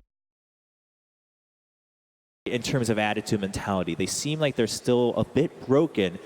And March, what do you expect to see from virtus.pro? Because obviously coming in to the tournament, they were in the #1 seed. Everyone expected them to do so well. More from no one for sure. Last game, I think it was between no one and obviously like the offlaner had to do better for the virtus.pro side. But I felt like the mid lane was an even matchup somewhat, where if no one did better, he could have taken the game over and killed the Pugna, killed the Draw Ranger. They're squishy heroes. He could have taken over the game, but it was like the other side where the Sumail took over the game. So more from the no one is what I would expect. So I guess back to basics. They need to, start from the lane, just fix the laning phase before they try to, go too far, think about too far. Well, and even more back to basics. I think they just need to loosen up a little bit. I mean, you go out there and you see Bulba, he's like clapping at the crowd. That mental aspect that a little bit of levity provides from a coach, like that's something that I think EG in a way needed. They need somebody that's there to sort of be their cheerleader in a way. You know what I'm talking about? And art style doesn't strike me as that type of a coach. He's sort of more of the analytical mind as well. Not that Bulba isn't, but maybe somebody there that can sort of lighten the mood a little bit and say, you know what, let's just go out there, let's play some Dota, fix our lanes, we'll make it good. That's the usual VP though. VP usually doesn't fear anything. Yeah. When you look at their players, they don't look like people that would be afraid of what their opponent is doing. But in this event, they look a bit shaken sometimes when they lose the first game, and then it reflects on their next games. You know, they don't play as well. Yeah, I mean, maybe they just need to be reminded that Boris is always watching, right? I mean, that, when you see that stare, I don't think you can really think about anything else other than winning. But virtus.pro, I mean, we talked a little bit about the mentality, the attitude, and you said, I mean, they usually play with no fear. And we keep going back to, well, now maybe they need to focus on the laning phase. But then earlier we mentioned that overall the meta of the tournament seems to be facing more towards looking a little bit longer into the game. I mean, is that simply because of the matchup, because EG is a team so well known for their strong laning phase? Yeah, I think it's a team-oriented thing, definitely. Like, every game is going to change a little bit depending on what their strengths are as a team. So I think in this, and the other thing is, like, in Dota, you kind of have to start with the basics. If you're going to lose all your lanes, you're just not going to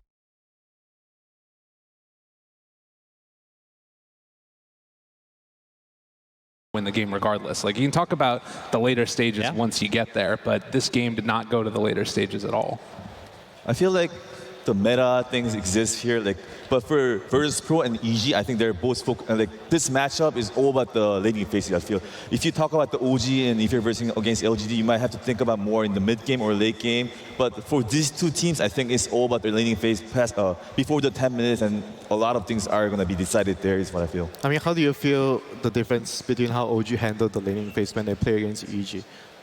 Like when you compare them to VP, what VP did here in the first game? They had an Ursa. Ursa Silencer is one of their answers, which was really strong. And that was even against the Enchantress. Maybe you looked at that. It was actually, I think, banned out in the first phase, if I'm not mistaken, as well. I think so. Yeah. So, I mean, you got to come up with something. But, you know, an answer at least to bolster that up a little bit. Well, of course, we saw two ways of OG dealing with that yesterday, right? Obviously, just dominating the lane phase themselves with the right counters and their own composition strategy, versus also going with the Spectre and trying to go for just a much longer game. We'll find out if VP has something in store as we get ready for game number 2 in this series.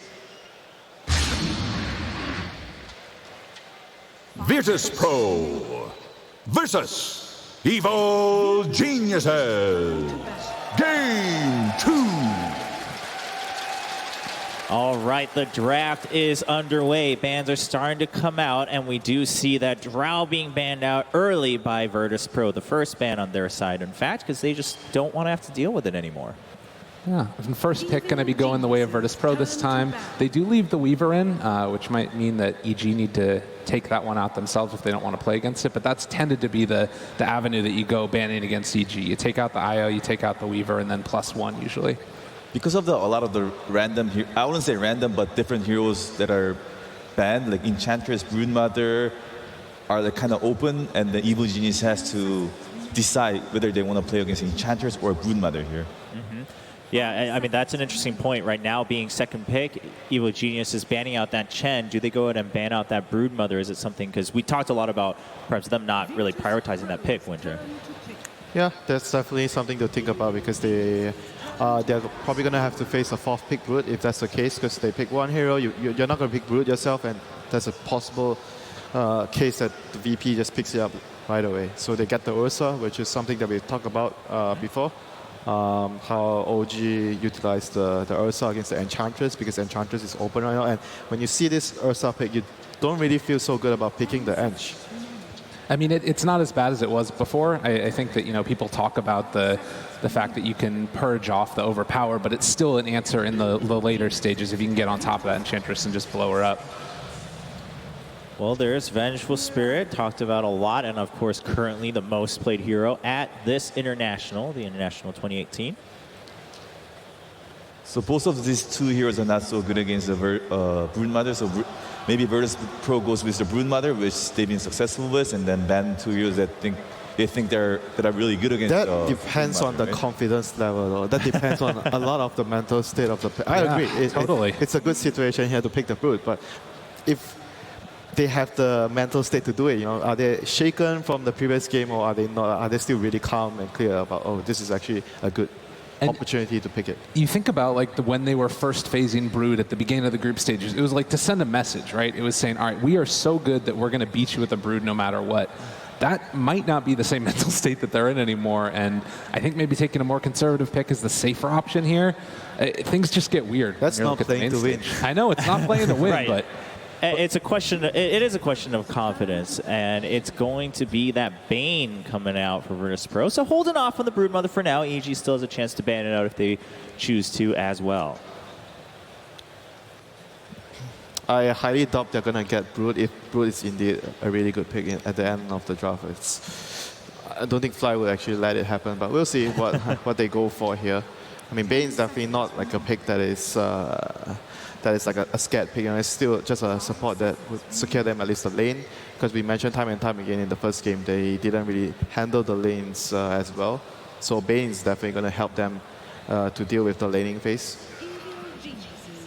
But we did discuss briefly about why Bane we feel is not as popular as something like a Phoenix or something like a Wyvern, because Bane after the laning phase he doesn't do as much compared to those position 5 heroes or position 4 heroes. the one thing that's nice about him though is he can disrupt those off-lane pulls that we've been seeing. Like you oftentimes are just going to grab that second creep wave pull behind your tower, and he's one of the best at being able to stop that. The downside is that he doesn't really do that much in the later stages because you can just blow him up potentially, and there's going to be that Broodmother ban you're talking about. Part of me was wondering if they'd kind of just let it slip by out of confidence, Come on, but no. it's Fly, That's true. All right. So not playing any games here as they're one game to securing this one and moving on in the lower bracket. It's just a guess, but maybe Fly had a strategy to counter the Broodmother, but at the same time they're just saving it for Liquid, which they might face in the later on the stage. Could be. Yeah, if you don't have to show it early, just keep it in your pocket until you can use it. So we see the Earthshaker being banned out. A lot of position 4s. That, the Tusk, Earth Spirit's still in it, which could be kind of strong. I think they need a way to break the grip right now. Magic Missile doesn't feel like super reliable to me. So they're all banning out all the partner with the Mirana in the Druid offlane, and those two heroes are good. But I think I like the Spirit Breaker hero game for Evil Geniuses. Oh, yeah. Of course, much like Spirit Breaker. I just like that hero whenever I see the Osa. Like, you can control him really well. I like Beno.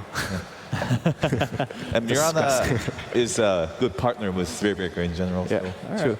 I mean, we saw Spirit Breaker to good success yesterday from Evil Genius. So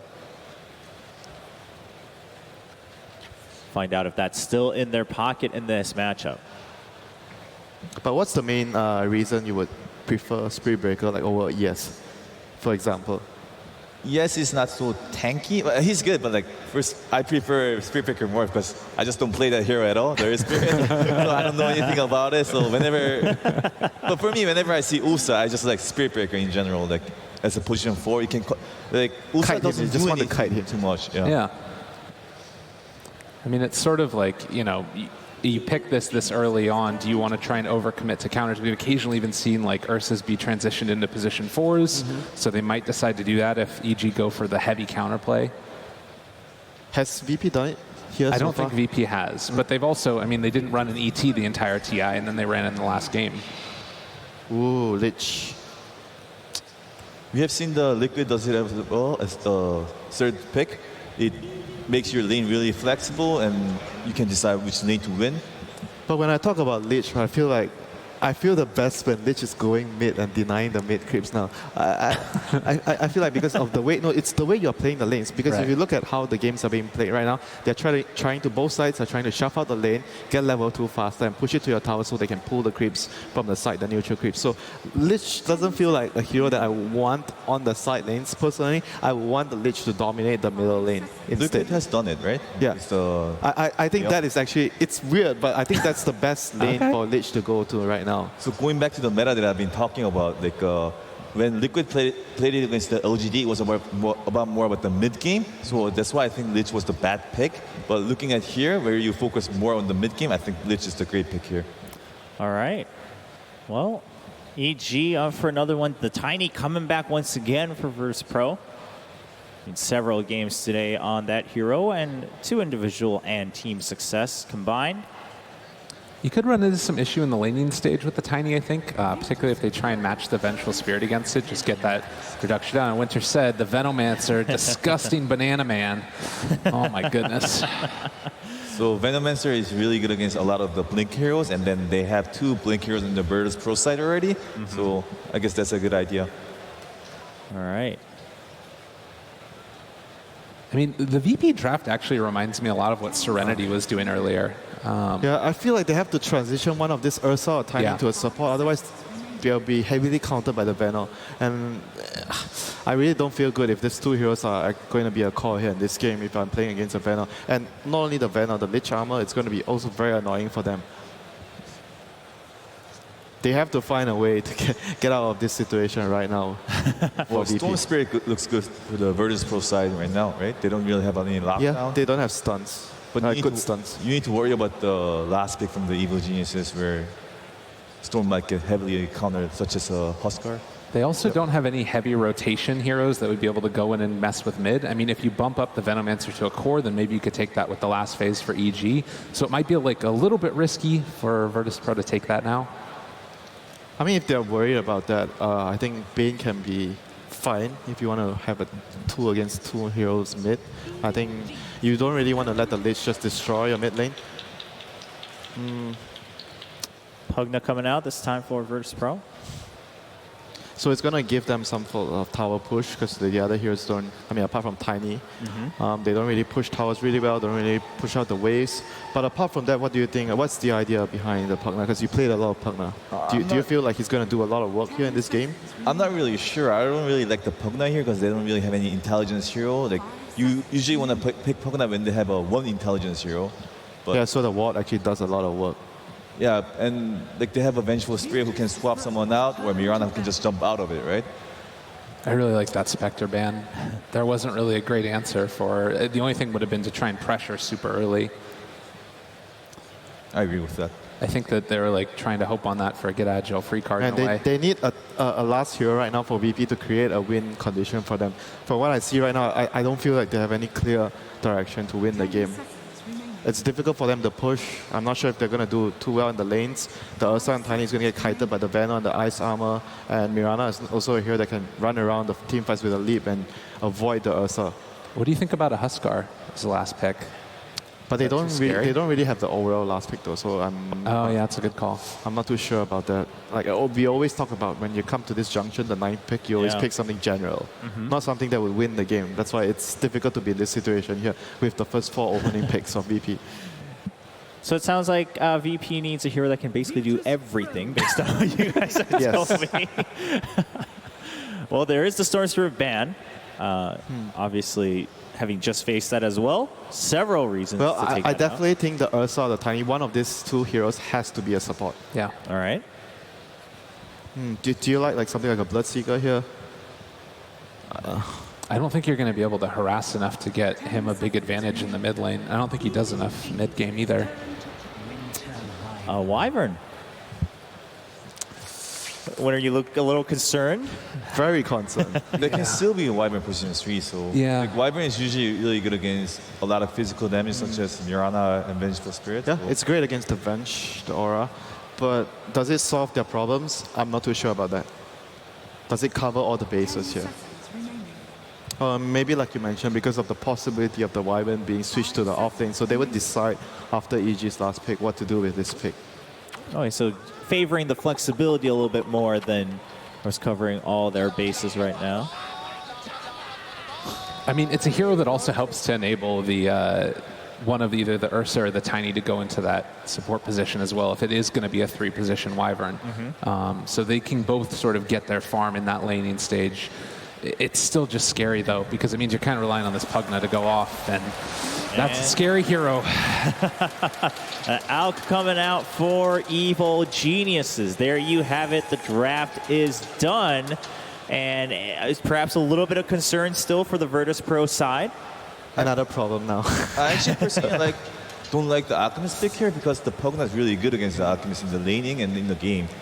So All right, so maybe it could be seen as a win for Virtus.pro as well, that they don't need to fear it as much, you're saying. I feel they have enough to hold off the Pugna from pressuring them too much, and the Elk will be able to farm. And maybe they would not even, the Elk wouldn't even have time to be the problem. The other heroes would be already the big problem for VP. Yeah, I mean, that was a concern here on the panel as we were going through the draft. Well, ladies and gentlemen, Game 2 is about to go underway. You see the man himself walking out of the booth. It's going to be Casey with Boba. Hi, Boba. How's it going? Hi. All right, so we saw your draft there. We were very curious, especially when we saw how the draft went with the first game. How much do you structure things around Sumail's comfort level with a hero? I mean, Sumail's probably, like, it's one of his best heroes. It just looked like a good game, and he wanted it, so just pick it for him. Usually he gets what he wants. Yeah, we figured that. Yeah. I don't think a lot of people really understand how much work goes into preparing for these as a coach. Can you give us a little bit of insight about your preparation? We usually spend a lot of time doing it. It's definitely, like, the groups, not as much, but these games, like, all the teams have so many games, so we definitely prepare. I think all the teams here as well, like, you know, LGD, Liquid, all of them, we spend, like, all day kind of doing it. So, and then usually we take some rest time, but yeah, it's, like, hours and hours, so. Well, we'll see how it pays off today. Thank you so much for taking the time, and good luck to you guys. Yeah, thank you.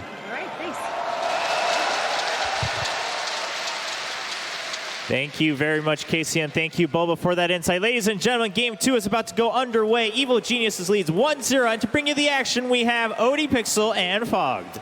Thank you very much, Joey. Yes, Game 2, and it's all about to kick off. We've got a bit of a change-up in the draft. That Alchemist last pick here for Sumail. The panel seeing pretty confident. March sort of questioned a little bit. Do you sort of agree with March that there could be laning issues perhaps against the no-on Pugna? I think there could be some, but they do have... I've seen this Veno a bunch of times versus Ursa and versus Tiny. It can be pretty devastating if they aren't able to get off the bat well in the laning phase. Because this hero, this Banana Man, you know, these Plague Wards, they are super annoying to play against. Because Ursa and Tiny are all about to just get, oh my god, they are... They go for fly. Sumail joins in. Now Crit joins in too.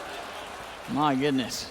So yeah, this Veno can cause huge problems for Tiny and Ursa. They're those heroes that want to jump in, they get a kill, and they try to get out and re-engage afterwards, or just keep doing that rampage of killing heroes. While the versus a Veno, you can just get stopped in your tracks versus that quite heavily. So it can be a bit of a problem. I think this Pugna is extremely important for VP, and off the bat, we do see the lanes coming out. They're actually putting the Ursa mid versus that Alchemist, which is a great matchup versus, for Ursa. Ursa can actually get several kills onto that Alch if he's not careful. 30 seconds to battle. EG with the smoke. Doesn't look like they'll quite find anyone, no one. Let's see how far he comes away from his tower. He's got to be careful. Deep breaths. Will he head round to look for the rune? How patient will EG be? Looks like he'll be all right. He knows. He's playing patient. They saw absolutely nothing bottom. Like, they put a ward down to block the camp. Solo's even positioned there, too, with Pasha, and they see nobody. They know something's going on up top. As it's a 2-2 bounty. So making this lane change, as you say, well, this is VP just getting the even better matchup in that mid lane. This is the Ursa and the Alchemist, and what no one should do fine on this top lane. Yeah, they've got the double range to deal with the Pugna. I think that's why they picked this Pugna, is to actually have it for the matchup versus the Venomancer rather than versus that Alchemist. The Ursa has, like we said, a great matchup versus Alchemist. You can get several threatened kills. And looking for the Courier Snipe. They will start to micro back, but Solo doesn't get the second right click in. Can't quite find it, so heads up play there from EG, keeping their eyes on the Courier, ready for Solo to make that move. He was smoked as well. Someone had eyes on that Courier. Someone knew that was going to be happening there. That's the bottom lane, the last but not least, the Artesian Crypt, Mirana, and Venge versus Solo, Bane, Pasha, Tiny. Ramses is trying to keep the pressure on, gets the double wave going because he blocked it under his tower, and now he's already level 2. He's actually just trying to zone Sumail off of this first creep wave. Yeah, just spamming that Earthshock there to threaten the chance of getting those Fury swipes stacked up on Sumail. Even popping the early glyph under the tower just to keep diving at him as we see Sumail is getting chased out a bit here, and Ramses prioritizing to get those denies. But already boots on this Ursa. Let's see how he does here. Sumail with the acid spray, starting to find a decent amount of CS back in return. Very nicely done here underneath the tower. Sumail pretty much getting them all there. It's very important for him to get all the last hits possible every time he uses that acid spray so that Ramses can't actually bully him out with the Earthshock. On the side, level 2 now hit between the two of them. Arteezy, he's brought onto Solo. Starting to harass back the Bane top lane. A bit of an attempt onto no one. He's got the self to crepify. As he is fine for now. Let's shove the wave out. As it's still in a manageable position just outside the tower. Sumail, Rogers here. They do have the Fury Swipe stacking up. Sumail goes for the concoction play, but he's going to end up going down as Roger with the Splinter Bomb. That was a very nice rotation there by Roger. He actually pulled, connected, and then just immediately started running to the mid lane to set up that gank. Straight down bottom, VP. Looking for a secondary play here. They're on to Crit. Arrow connects. He's going to be able to turn around and deal with that long stun from that arrow from Arteezy. Pasha, he'll pop the stick charges. Crit does fall. Pasha gets taken down in return. Arteezy jumps forward and finds himself the kill. Solo is trying to chase down this Mirana. He's got a Nightmare. He does. He should be able to find this with the right clicks that he can still offer up through that Nightmare. Solo gets the double kill. But the Magic Missile, Wave of Terror, comes out for Crit. He's back in. Solo has a Brain Sap. Will start to back himself away. Pasha with the Avalanche, stunning Crit and keeping Solo safe. Solo gets away with the play. Having so many wand charges, so many stick charges because of the Wave of Terror spam. As we see, Sumail is bullied out of the lane pretty much entirely as Ramses has 18-5 to the 13-0 Alk. Top lane, no one did get gone upon, but had the poison on him. Roger was able to get the deny. Bottom lane, Solo will do the classic, get himself instantly sort of healed back up and back to the lane. Only gives a very small amount of gold. Even though it says 134 each, it's actually 134 split between the entire team, so not much gold given at all. Yeah, we saw the players doing that a lot on Dying in particular during the group stages. It's the best thing. You have to do it and make sure that nobody can kill you, because if somebody's inside that kill range, then it's absolutely not worth it. But you don't want to suicide to neutrals. The timing is not worth it. You could have just walked back to base if you do. Top lane, S4. Decrepified, no one gets another blast in. S4 falling incredibly low here. Roger coming in as well from the sidelines. The Splinter Blast finishes off S4. No one pops the stick charges. Another blast onto Fly with his own stick, keeping himself healed up. Will be able to take down no one. But Roger, final Splinter Blast, cleans up a double. As both of the side lanes we're seeing VP supports picking up double kills. Bottom lane, Nightmare was there, does get taken off. So Arteezy save, Crit turns with the Magic Missile onto Pasha. Arrow follows in as well. Do they have the right clicks to do it? Arteezy's got to be careful, pounces away. Very low on that Mirana as he will be able to pop a salve in the trees. This is the lane that's going the best at the moment for EG. Being able to actually keep themselves pretty decent because they have this double ranged versus a smaller range of the Bane and the Tiny. And Sumail does find himself in regen to the farm inside that jungle. And again, the Magic Missile. The arrow to follow up. Arteezy able to keep himself out of range of the Avalanche, but the toss indeed means they're going to get the kill on Crit, and Arteezy can't quite find Solo. The Nightmare setup's there, get him put to position to buff for more right clicks, and Arteezy does not have leap for a couple of seconds. There's the toss from Pasha, right click from Solo. As Pasha and Solo clean up once again on the bottom lane. And that's where you can put the curse in. Give them a little bit of praise. They get killed by VP. 7 for 3 now. Still very close in front. That mid lane, as expected, the Ursa. Ramses having the freest farm of his life here. 5 minutes in, 31 for 14. Sumail, he has to do this. He has to go to the jungle. He cannot contest this Ursa at the moment, 1v1. It's bottom lane, again, the setup, the missile into the arrow. Pasha, can he play his way out of this one? He's got the toss back. Arteezy won't look for him. The Wave of Terror not enough to bring him down as Pasha can. Keep himself alive, and indeed Solo and Roger converging from both sides of the map here to come into the jungle of Evil Geniuses. Find Sumail. Sumail has the concoction turns, gets the stun off, and Sumail will go down. Solo. Roger's taking the tower. Oh, it's gorgeous. It's absolutely beautiful here. Solo and Roger, I tell you what, they're going to die together. Or at least Solo will. Does Roger want to go down with me? He says, screw it. Of course he does. I can't live without you, as he'll let himself fall to the creeps as well. They die together. You see the build that Roger went for, too. They recognize that they can actually go for these aggressive plays if they go for something like this with the phase boots on this Winter Wyvern. On the mid lane, suddenly, there's a tiny hit. Comes in with the combo on Sumail. Sumail does have the concoction, gets out to Ramses. Ramses there with the range, has the damage to find the kill. Now looks towards Fly, the tree being thrown in, but the tower is hitting onto Ramses. Will be able to de-aggro it onto the creep wave. The VP stepping up their play here in Game 2 and making some fantastic movements, some excellent support play in these side lanes, and already with these very early rotations. Bottom lane Solo gets gone on. The Magic Missile into the arrow. Arteezy jumps forward with Starfall. Doesn't get the 2 hits onto Solo, so the burst isn't quite there. Solo turning around with the Nightmare. Pasha in with the combo. On top of Crit. Avalanche into the toss. Crit's gone. Arteezy still trying to find Solo, but he can't quite get the right clicks in as Solo will survive. Roger again with these plays, setting up for more and more action as he catches out S4. They've got 11 kills already. They're just non-stop making this aggression on the map with the lane setup that they did. They've got it exactly what they wanted. Only a 1K advantage still, though, with that gold.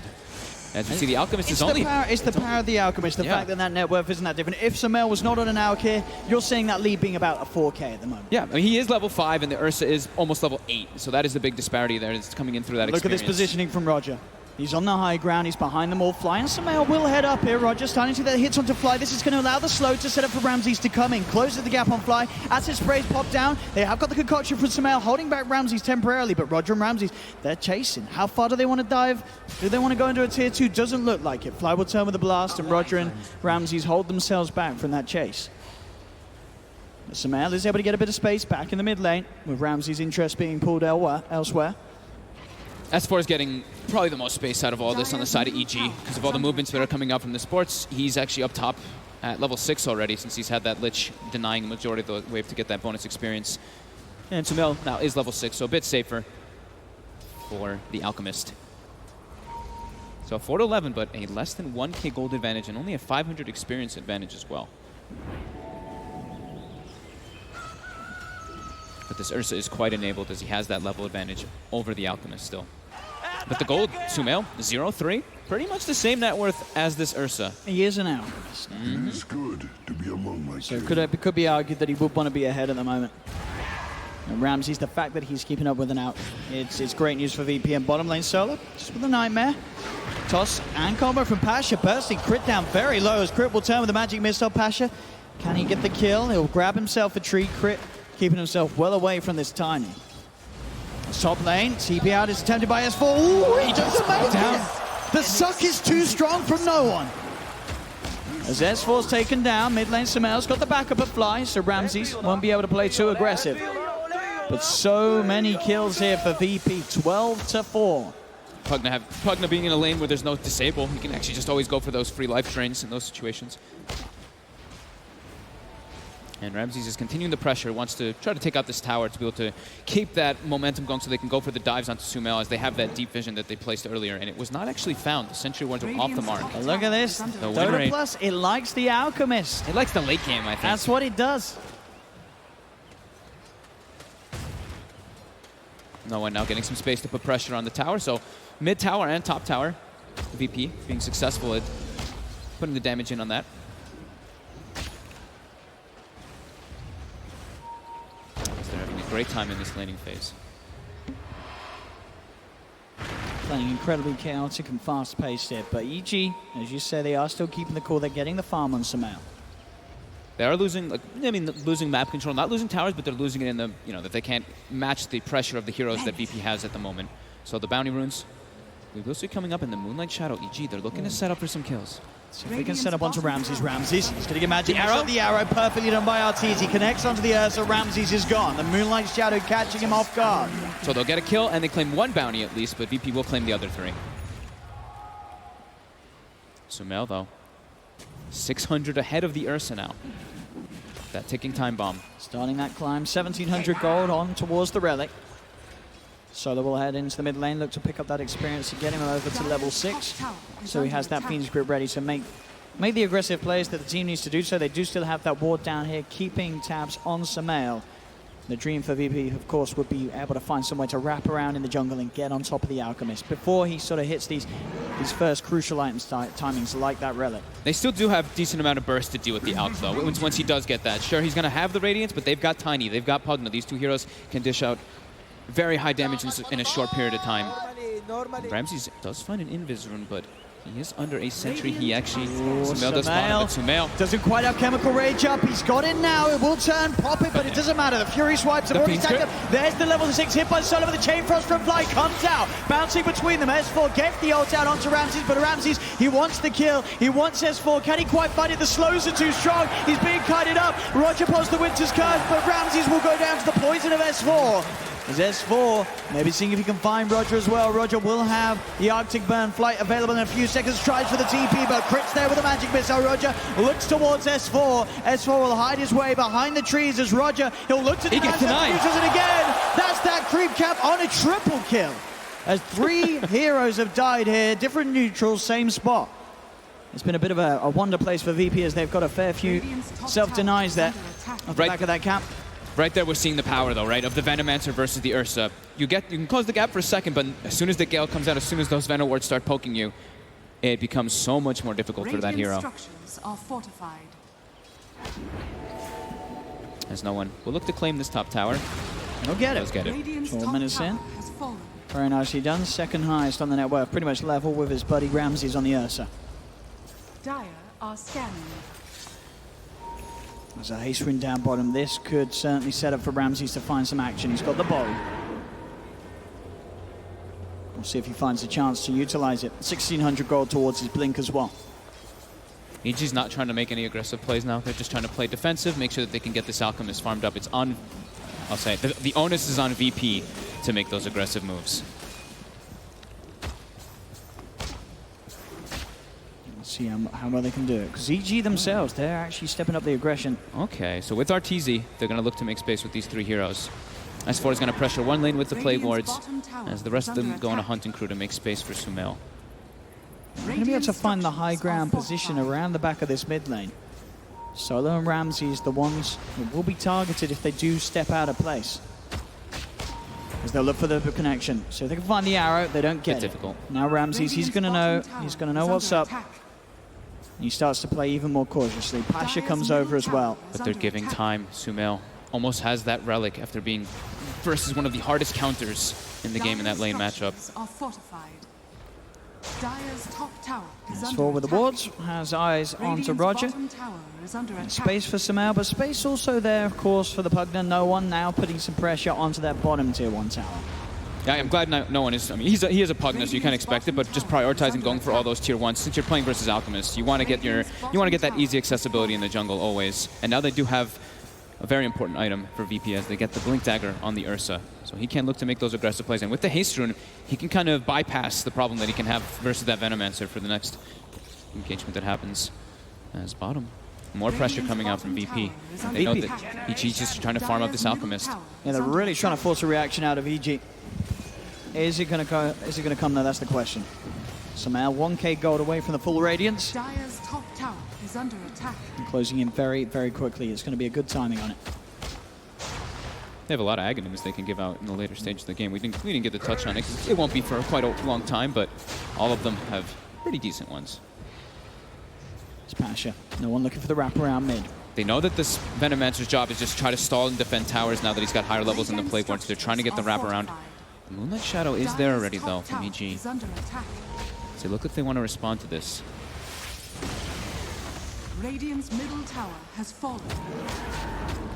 Dire's top tower has I fallen. believe that is the Radiance now finished up for Sumail. Radiant are scanning.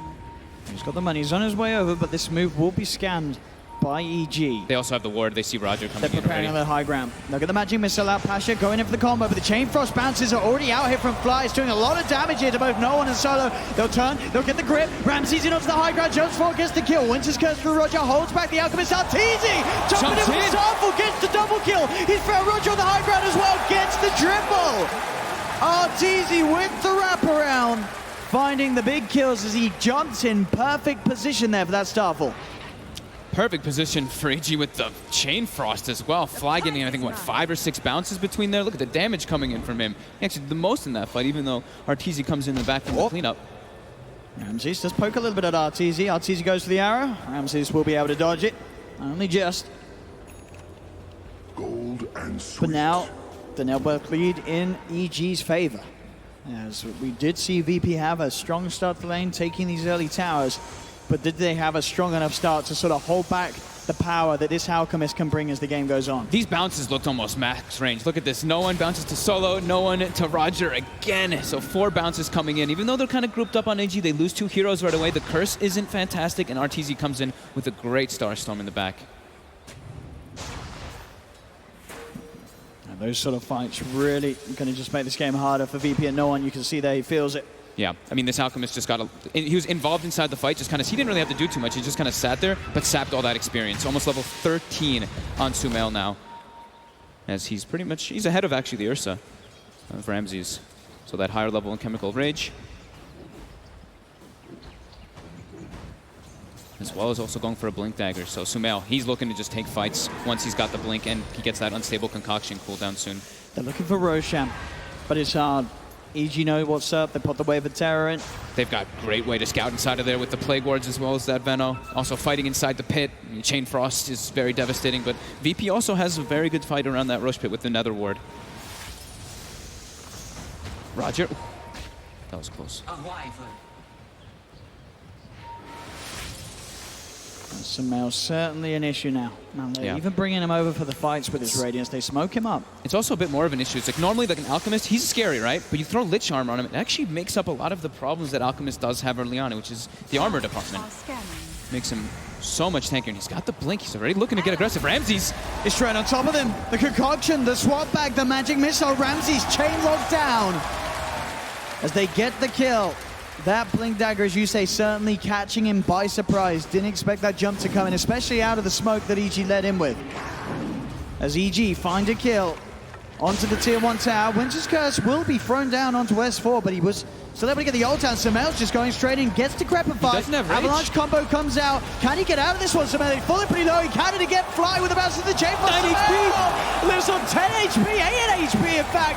And EG just cleaned up the entire team. And he gets a regen.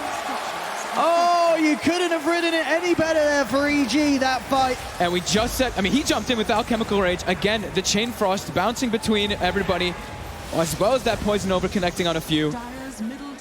EG looking incredibly good today. Yeah, and the thing that saves him there, I think we did see somebody talking about, is the damage from the tree toss doesn't do as much as it was buffed to. I think someone was talking about. I read something about that. But also having that Lich Armor for the bonus armor actually allows him to survive there. What, 8 HP is it, you say? Yeah, look, it drops down to 8. And then he's okay. Ooh. That armor, look at that. That's why he keeps himself on strength, Treads Kid. Mm-hmm. Get that HP and the sadness and the smiles. He's holding back the laugh, though. We saw what happened when he laughed yesterday. This is true. The game did slip away pretty quick, so he's got to hold that smile in. But they are it's 19 minutes, 7k advantage, with and an 7.5 experience in with an Alchemist. And Sumail he's right up there at the top. 12k net worth. He is farming along quite a treat this game. Yeah, and you look at VP's draft, and they have this Pugna, they have Tiny, they have Ursa, they have all this mid game that ideally, I think they want to have a lot more towers and a lot more dominance on the map than they did at that point too. So they've been slowed down heavily by EG.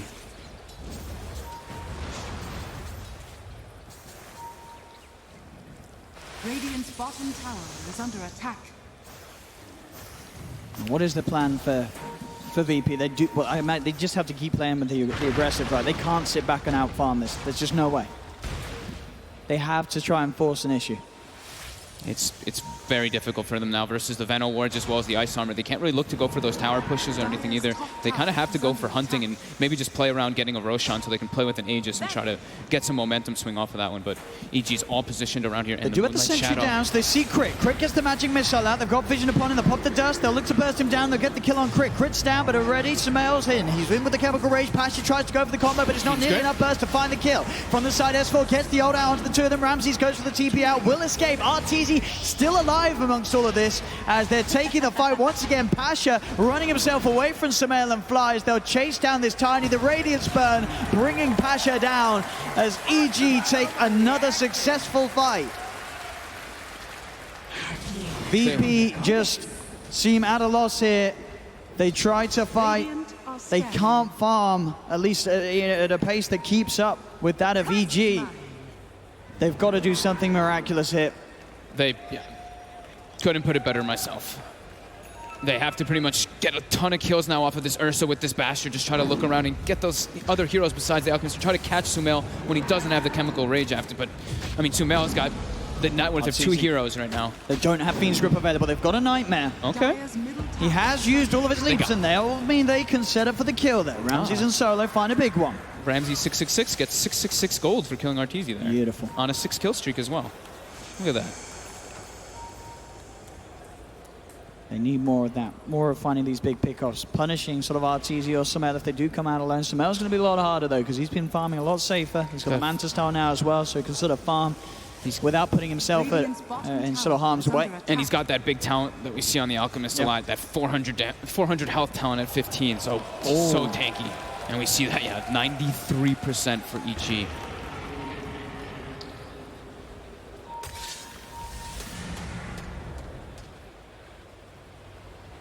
Roshan's still up. The other team yet to really look to try for the pit.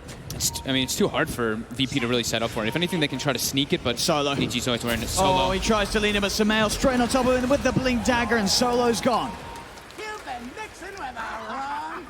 11k advantage and only growing here for EG, as they had a very solid performance in game 1, but game 2 so far looks to be even more just crisp, and in terms of the timings that they're heading. The lanes, again, it looked like VP, they were doing everything that they needed to. They had that sort of favorable mid lane matchup. We had no one with the early pressure moving around, taking tier 1 towers.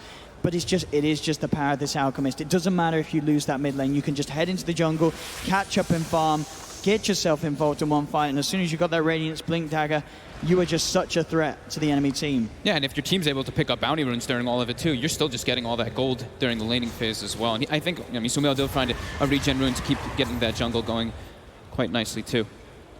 But yeah, VP, they're under the gun here as a 12k lead already. No one does have the BKB picked up, so we'll be feeling a bit safer in terms of getting in on the fight, not having to worry about the heavy amount of magical that EG are pretty much relying on. Obviously, they do have sort of the physical output from the Venge and the Alchemist a little bit, and as Arteezy continues to scale up on the Mirana, that will be there as well. They have to make some miraculous things happen on VP, but they don't. I don't see any of them actually having even smokes at the moment, so they can't really look for those smoke setups as Ramsey's just trying to pressure down bottom. They're looking to just get the BKB into on the Ursa so they can actually get into the fights a little bit easier. But it's just so hard with what EG has with an Alchemist at this point in the game. Bottom tower is under attack. As the lead continues to grow.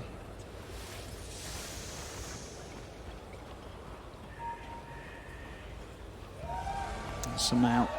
Soul booster already on the way toward that Octarine. He's just got so much space this game. Yeah, almost level 18 as well for that level 3 Chemical Rage. They have managed to kill him the 4 times, but other than that, it's been quite a while since he's died as well. Arteezy and Crit on the hunt. And that shadow will be used. They did also judge on the vision. The pings did come out from Solo. We'll see if he catches out no one nonetheless. There's no one backing up. Arteezy's got. Did he see that both a sentry? trees? I don't think he's. Yeah. They saw Arteezy, but they didn't see no one. As Ramsey turns up as well. Arteezy already backing away. Bash first hit. Rogers had to use the Winter Curse on the side. The Crit will get the chance to get the magic missile out, but the Grabfire and then that magical damage is enough to find it. Towards the mid lane, Roger is getting focused. Arteezy has been taken down as S4 will finish off Roger. Sumail jumps in, concoction out onto Ramsey's. Ramsey's taking Rage out in time. They're popping a Fiend's Grip here, but not really a kill that the remaining members of VP can go upon. So Sumail will be allowed to walk it off, but still a 2-for-1 trade there for VP as they find those 2 kills, as you say, those sentries placed down in their jungle, allowing them to prepare for that movement from Arteezy. I think that's like their best way to come back in this, is if they can find when EG are split up and they can outnumber them before EG's positioned for it. We'll take that. But they need to have the numbers advantage when they have this much of a deficit. How's Ramsey's BKB doing? All right, getting very close. So that'll help him at least so that he doesn't get slowed by that obnoxious Lich armor constantly, but the Veno is still going to be a problem. Might be able to find Fly down here, though. The quick jump. Get himself the bash, and indeed no amount of Lich armor is going to save Fly from that damage. It's a 603 gold from a Lich kill. That is the one thing about being behind. These kills are certainly going to give a lot. Ramsey's also surged up to level 18, so same level as Sumail's Alchemist. Doing a good job of finding the pickoffs. Radiant's bottom tower is under attack. In the mid lane, Solo. Don't have the Nightmare. As no one will poke a little bit. It does have the life drain. It's not going to quite be enough to get Crit, as Crit is able to get himself out of range. No one having to hold back to as the arrow does get flown over by Arteezy. VP's all still just, they're huddled around a lot. They've got some lane pressure going on down bottom, but they are being very careful to not give up anything to EG, as they know one kill could lead to a quick disaster for them versus EG. Here we go, smoke time from EG. As they look to invade. They've got the jungle. Octarine. Sumail ready with the jump. Can he find himself a target? Jumps in, gets the concoction out in time onto no one. No one has to grabify to save him for the physical damage. Till takes the stun. Follow-up stun. There's the follow-up stun. There will be the cold embrace and the nightmare keeping no one safe as they've managed to find Fly. They're turning things around here, VP, as they get on top of Crit. Crit will go down. The Winter's Curse as well. Can they get more out of this, VP? They're having to back away from these Radiance illusions of the Manta style of Sumail, though. As Roger being chased down by the illusion. He's Arctic burning up to the high ground. S4 finds the Gale connection onto Ramses, and Sumail with the Radiance burn gets the kill. Nice talks back there from Pasha. I think Ramses would have probably been okay anyway, but nice little play coming out. So VP able to hit back a little bit, but still EG coming out on top as RTZ, S4, and Sumail survive. Yeah, some pretty good defensive plays coming out from VP, right? The decrep, but then, of course, that stun, you can throw the concoction again afterwards if you get the full charge up. The Bane Sleep as well, saving decently, but as soon as that Venomancer starts approaching the fight, sure, they kill the Lich right away, but Veno is a huge threat, even though, you know, level 15, but it's just what you can actually do versus that Ursa, versus that Tiny. Has been denied. As the BKB is still 10 seconds for Ramses. He wants to try to find S4 here. See, Ramses jumps in, but then Sumail with the counterplay straight away on top of Ramses. Ramses pops the enrage, looks towards Sumail, gets the bash. Can they get the damage over Fly? The Chain Frost bouncing around them all. Takes down Pasha, takes down Salah. Ramses gets onto Sumail. They do get the bash, they do get the kill. Sumail now down for 75 seconds. Buybacks coming out from VP. They know they've got a chance to take this fight, but Ramses, he goes down. RTZ gets the pick of the Winter's Curse, comes out. Roger getting himself away from the Radiant Burn. They're very low. The avalanche from Pasha. The combo. Triple kill for Pasha as VP with the buybacks take the team fight. Beautiful buyback from Pasha. So needed. The curse as well, catching all three of them for them to get the follow-up combo. They timed it perfectly. They get curse, then they get the Avatos combo, they get the decrep, the blast. So much damage coming through on top of that, right as the curse ends. Sumail just, the Fury swipes just really started to add up on him. Ramses with that 10-second BKB, able to really stick on top of him. Look at this, as you say, sort of Ramses able to survive, so this initial jump through with that enrage, getting those Fury swipes stacked up. It is a great chain for us. Look at the bounces once again from Fly, getting these two heroes, Pasha and Solo, straight up, with the buybacks come into play. Yeah, and 12 Fury swipe stacks there at the end there on Sumail. And those buybacks around that shrine, VP able to do what we were mentioning they need to. If Roger dies here, these three survive, but he gets that Winter's Curse off, holding these three in place, setting up for Pasha the easiest avalanche to set up the best triple kill there for him. As VP getting the team wipe. And that, I mean, that's classic VP as well. A lot of other teams in that position, they would not have been able to pull that off, considering how far behind VP were in comparison to EG's lineup. I mean, from all the love the guys on VP give for Roger, that kind of play right there is why he does get all of it. Grim on the hunt for Pasha. Pasha up to the high ground. Won't be caught out. It's a full Lincoln Sphere now picked up by RTZ. Roger's going to be able to treat himself to a Spirit Vessel after that fight. That can be very useful versus Sumail. You know, we've seen that versus the Alchemist versus the Chemical range. If that Manta style is not up, can definitely prove to be trouble. They go for the Moonlight. See if this catches VP off guard. VP have got the ultimates back up. The Winter's Curse from Roger ready to pop. I think they did catch a slight glimpse of it with their ward vision that they have on the left side. Sumail went up there to grab the bounty. They did see it, but I think VP, they're going to be able to head over in time. A blanket of Veno wards, though, already being placed. S4 as well as Look at this Fly. movement. VP getting themselves on the high ground. They get themselves round for the side. Gale from S4 gets thrown out. VP trying for S4. Roche is already dead. They've got it. Sumail's got the Aegis. The swap will be down to Solo, so they get the kill, they get the Aegis, and they get a kill onto Solo. VP have to now get out. They couldn't get into the pit in time. The Yule Scepter. They found themselves another catch. S4 finding Roger. The Winter's Curse is out, but he won't save him. Oh, Arteezy, did you have to have a DD? You see what he did too? Arteezy backpacked his items during that curse, but with the DD, it was still enough damage to push over and kill the Veno. That can't backpack a DD. And nonetheless, EG still take the fight. They've got that Aegis on Sumail. They're pushing down the middle lane. And they'll take that tier 2 tower. So still keeping hold of that lead. 10k advantage still for EG.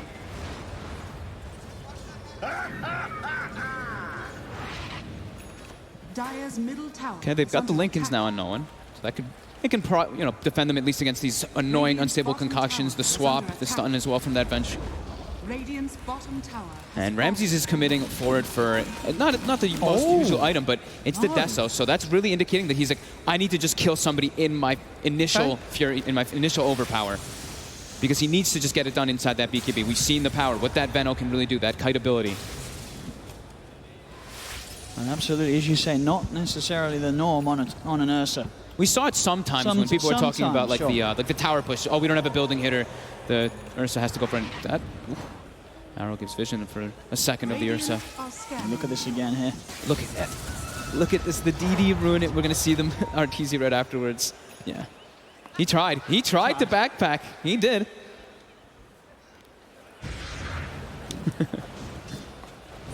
I love player cams.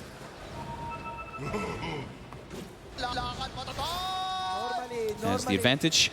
Trickled down a little bit, but back up to EG's favor. But that gold, or the experience advantage, really trickled after the that curse from the Winter Wyvern. Let's see what EG can get with the smoke. It's about to wear off. Solo. They're pushing in the side lanes as well with the Alchemist Illusions. They just expired, but they've got some momentum pushing in those, so they're setting up while RTZ pushes down this tower, and they're looking to get up that ward vision. Ramses is going up. It's got the Lincolns. Will block the concoction. Sumail still jumping in there with the Shiva's Guard. Looking towards no one. Ramses goes for the Earthshock. Sumail puts the Manta style. Ramses being slowed up, but he backs himself away up to the high ground. Concoction connects, though. The Gale down as well onto Ramses. The Decrepify will be offered, as well as the Life Train to start healing him back up. Another Lincolns to pop and block another concoction. Just, 4-second cooldown. Sumail had an Arcane Rune plus that Octarine. As soon as it wears off, it is back up to that 6 seconds, but still pretty, pretty ridiculous. As RTZ does use this, gets the tower and also pressuring the tier 2. It's got a full Mjolnir on RTZ. Pasha on the Tiny, completed BKB. Throwing that Mjolnir on Sumail in the front lines can definitely prove to be a bit of a problem as well for VP. His bottom tower has fallen. As they do now have also the BKB on Pasha. So they do have triple BKB on their chorus, and when they do commit forward to at least negate a bit of that damage coming out from EG.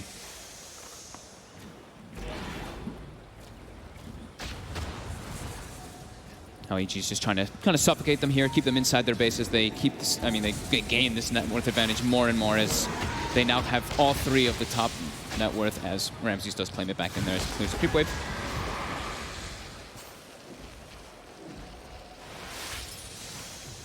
Sure, EG do have this advantage, but as we've seen, VP is still very capable of taking a team fight, even though they're playing from behind. Eyes on Roger. It is the big winter curse. The setup for those avalanches from Pasha. He's also going for a Maelstrom too, so. He's ready to sort of settle in for the long haul. Yep, hold the push as well with that Maelstrom. Just try to keep pushing as long as possible. Ramses. So be careful here.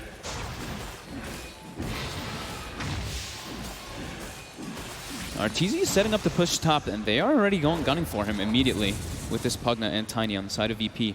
But Pasha will get spotted by the ward on the bottom side.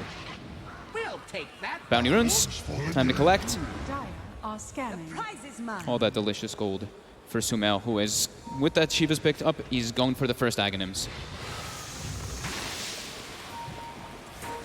I wonder which one he's actually going to go to this time. They've got some really good ones. Probably the Venomancer in this game.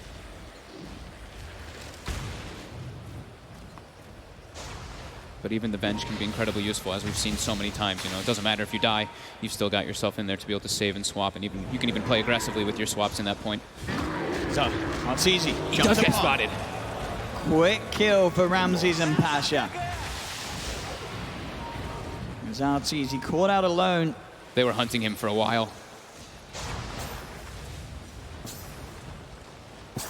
But EG still making sure that they can keep these lanes pushed in, and VP, they are struggling a bit to push them out. Pasha as well as Ramses Sumail's in. Decrepify the Life Train, keep it solo alive. Another concoction though, that damage. As Pasha, he's in with the BKB, goes for the Avalanche. The rest of VP heading over. Crit will separate himself away from the team. Sumail comes back in, but the Lincolns blocks the concoction. Ramses in, on top of Crit, takes down a second EG. They're down 2 members at the moment. The Enrage is up for Ramses, but EG, they're still trying to play around with him. S4 throws out the Gale. Sumail, little blink forward to throw out another, but the BKB's out from Ramses. As VP Again, still taking these favorable trades, even though they're behind. Yeah, they know that they're like, oh, Cheesy's dead. We have to try to do something when we have a numbers advantage. Great Lincoln's usage there by Noah and saving Roger's life as he commits forward, blocking that concoction. Now S4 has his own Blink Dagger to just jump into the middle of the fights, and we see he does take that Poison Nova duration as well. So the damage that's going to be coming through from S4, if he does get given that Aghanims, is going to be, I imagine he may. Super high. Unless they do want to save it for Arteezy, given sort of the benefit and those extra stats that he could certainly benefit from.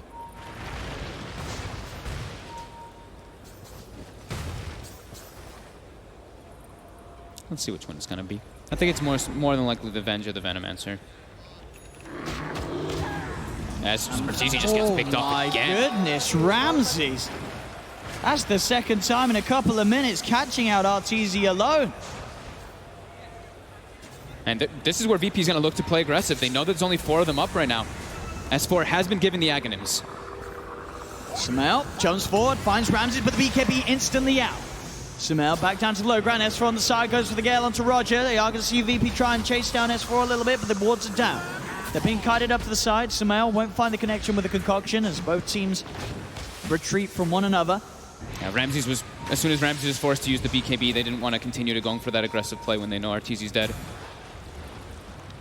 But S4, he is committing forward. Roger, but Pasha's there with the combo. S4 gets the ult down and the self-fuels on the side. Sumail looking for solo. BKB's popped by Pasha as he tries to finish off S4, but the Lich Charmer is too much. S4 keeps himself alive. As S4 will be able to walk it off. That is the ult used. Roger has to go to base. He might actually tick out here. Whew. That was close. He had the Poison Sting still on him for the moment before he got the TP off. A full Abyssal Blade on Ramses. Arteezy just has to be so careful coming out on the map. Ramses is the key.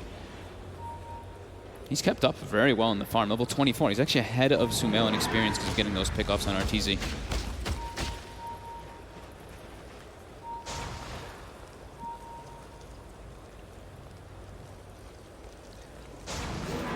Bottom lane, Ramses waiting to see if EG reveal themselves on this lane. Starting to wrap around. Oh, in they go though. Sumail goes straight in with the concoction. They put the Gale out as well. Ramses pops the enrage. Sumail with the Manta style, and Ramses just goes to TB out with the swap there from Crit. Dragging Ramses back into business with all. Ramses turns towards Arteezy. Arteezy leaps across the trees, now back in. Onto Ramses. Ramses comes in, looks for the bash, and he gets it. Can he kill off Arteezy in time? He can't. Ramses will go down. And Roger on the sidelines as well. And that's... There's no buyback on this Ursa.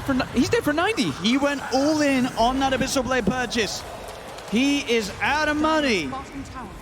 As VP, they'll have to sit for 80 seconds. No Ursa. EG pushing in on the bottom lane. And that's the fear, right? That's what we're mentioning. The Venomancer versus the Ursa. He got the BKB off, got the enrage off, but the Gale had already connected on him. He's kind of stuck in that situation. It's a tier 3 tower and looking to be more. EG onto the barracks on the side. S4 with the Gale onto Pasha, kiting him back, keeping the space there on this bottom lane for Sumail to go ham, pushing in.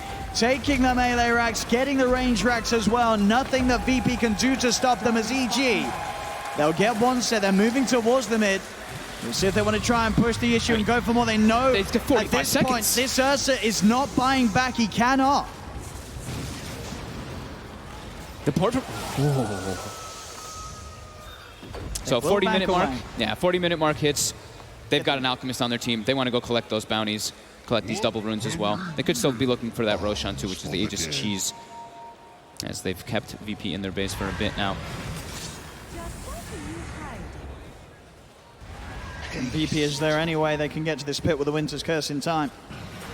It's dying a bit too fast. I don't think they can. It's already at less than half. Arteezy somehow finishing off quickly. Maybe if Roger gets in now.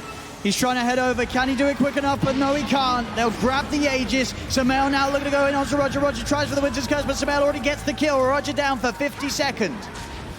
The buyback out from Crit as EG want to keep the aggression high. They're on top of another. They've found Pasha. They've found the Tiny. The right clicks. The attack speed from Arteezy shoots him down.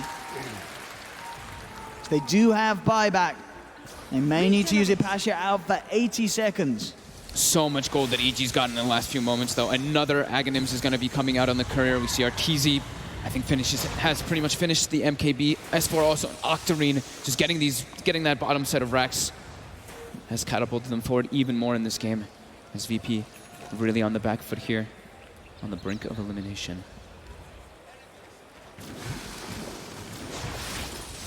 And they won't quite have the Winter's Curse back when Roger's in. They've still got time to wait. Snowman's Lincolns will block the concoction.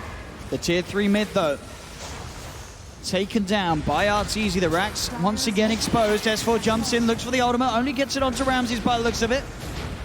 The Lincolns from Arteezy blocking the Nightmare from Solo.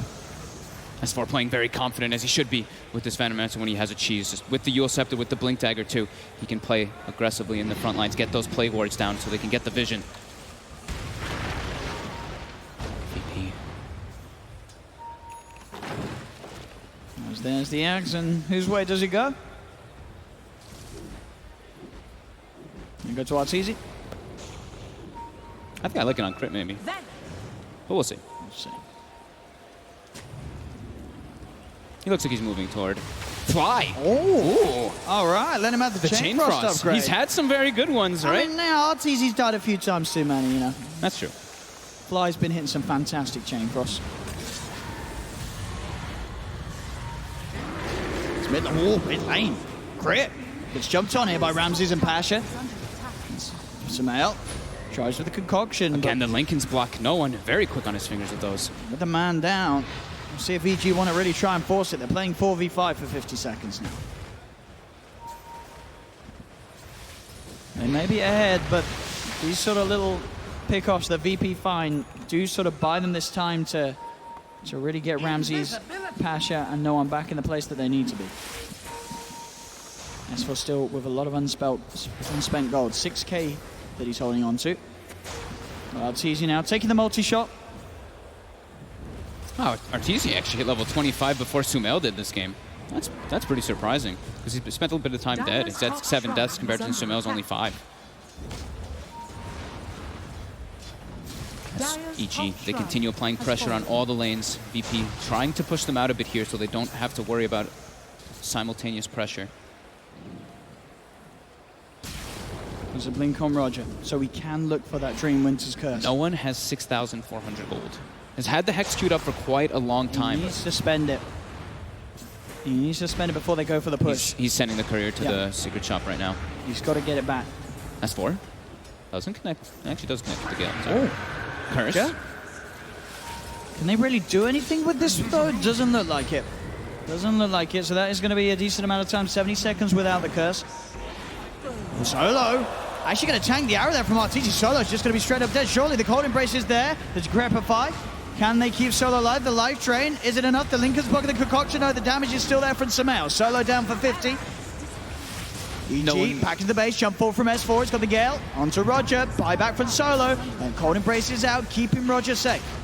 EG back out of the base as S4 slides his way back down to the low ground. They're playing it very careful, even with this enormous advantage that they have. No one goes for the Aghanims. He's got it done. Yeah, he switched the item build up, feeling like he just needs. They're just lacking damage actually in these instances, not control. They need to be able to be able to use this life drain constantly to actually dish out onto EG. Can VP hold? Still 20 seconds until the Winter's Curse is back. Sumail goes in towards no one.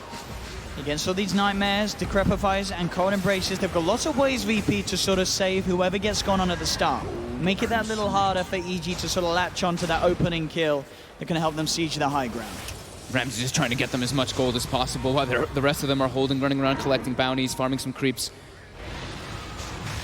He does have buyback available now too, so that's why he was going around collecting those. He wants to be able to commit twice forward as this Ursa, as they're feeling quite desperate now. Another tier 3 gone, no mid lane, he's in. Ramses on top of Fly, Fly getting tossed up, tossed down. That's going to be Fly gone. Pasha pots the BKB.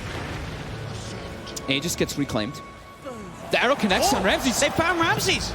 He's going to be defensively 9 meds. Sumail's going to jump forward, look for the concoction onto Ramses. The ult as well for S4 on the side. Roger getting focused, the cold embrace there. The swap back onto Solo. Solo's down. They've lost both the support. 3P Sumail. He's in onto Ramses. Ramses buys back straight away. No with the BKB, but he's getting taken down low by the illusion. No one's out. He'll buy back as well. But there's no Solo, there's no Roger. VP with only the 3 cores alive to hold against the 5-man of EG. As EG, Moonlight shadowing, taking down this top rack. Sumail jumping in on the mid. Ramsey's trying to deal with these Manta-style illusions of the Alchemist. The fortification comes through. The base is dying. But EG are finding the base. They're finding no one. They're on top of him. They call it GG. Evil Geniuses will knock virtus.pro out of the competition and move one step forward in this lower bracket towards that Aegis of Champions. virtus.pro, they may have had an incredible DPC year, but at TI, despite being multi-major champions, they couldn't quite pull it out of the bag, because EG today, compared to yesterday, I don't know what happened last night, but they sorted all of their issues out, and they turned up today with some fantastic strategies that were good enough to do what they did there to VP. These were 2 games where EG looked absolutely fantastic. Yep, with 2 different kind of play styles. The last game they played this heavy pushing lineup. They wanted to try to end the game. They grouped up, they ended it fast. This one, they had an Alchemist who got killed a couple times, had a bit of a rough lane, but recovered famously. As I say, VP, of course, a fantastic year for them, but unfortunately not the end that they dreamed of this time round, as EG picking it up today. A rough day for sure yesterday, but showing us that they can come back with fresh faces and approach the game as they did. 2-0, taking out VP from the competition. The Evil Geniuses move onwards. Evil Geniuses moving on with a 2-0 victory as they survive in the lower bracket. And that means they will continue, and unfortunately, of course, for virtus.pro, that spells the end of their trip here at the International. We are here at the panel with Trent, March, and Lyrical. And, I mean, let's start with EG, right? They look different, right? They look like EG today. They didn't look like they struggled a bit. I made a risky choice here today. See, thank you. I was trying not to focus on it. This It has been a lot of fun downstairs with all the Canucks staff, because all the people who work here all year, the hosts and everything for the Canucks games, have been working this event. And it has been so much fun with them. They've been great sports with it today. So I thought it was only fair with Machine coming with a Canucks jersey that I got like more of an upper bracket team down on the floor too, you know? All right. Well, it's great to hear that Vancouver very passionate as well. So I hope so. Yeah, we'll stick with that for now. We'll get back to this in a little bit. But right now, before we get to talk about the game, we actually have Casey with Sumail. Sumail, congratulations. Thank you. I think TI, as we all know, is really about the highs and lows. I'm curious how you manage that as a team, because last night I know was a really tough series for you, and then you come in and right out of the gate you dominate. So how does that feel? I mean, last night I think we got a bit emotional. Not all of us. Bulba, especially, he started like going off at everyone, and we figured out what we did wrong. And today we knew, like as a team, we thought we can do it. So we just like went back to what we originally planned before coming to this TI, and then we just went with the idea. You had 2 amazing games. We asked Bulba about that, about the draft, and he said Sumail gets what he wants. Yeah, that's true. I was like, just pick Alchemist. I don't care about the lane. We'll win the game. One of the storylines people have been following is the fact that you're here playing with your brother, and I know that he went home today, but what does that mean to you to be able to share a TI with Yoar? I'm kind of happy that I didn't get to play him, because it always sucks for me to play against him. But it's amazing to have like 2 Hassans, at TI. My parents are probably super proud. So it's really nice. I know he's the one who kind of introduced you to Dota, so how proud are you of him for what he's accomplished? I'm not, I don't know if I'm proud. I'm just happy for him. You and I talked in our interview earlier this week about what it would mean to you to win TI for the second time. You are now that much closer to it. How does it feel now? Before this TI, I was trying to play to showcase as a best player, but I don't think that's the case anymore. I'm just trying to have fun. I want to have the best team. It doesn't matter who the best player is anymore. That's how I see it. It's a team game, and I think we have a really good chance to win because the team is really looking good. And yeah. How do you feel about the chances for the next match? Next match, it depends on who we play. I think we are more comfortable against Secret, but even if Liquid, I think we will manage to do something. We'll see about that. We love seeing all of the mutual respect that all the players seem to have for each other, but also for their fans. And obviously, you can hear everybody in the crowd, a lot of EG fans out there. What would you like to say to the fans? Shout out to all the fans. It's always amazing to play TI just because of the fans. It's the only event we get that we have home crowd advantage. So it's amazing, and like seeing you guys just come up and cheer for every entrance we make or every play we make. It's really nice.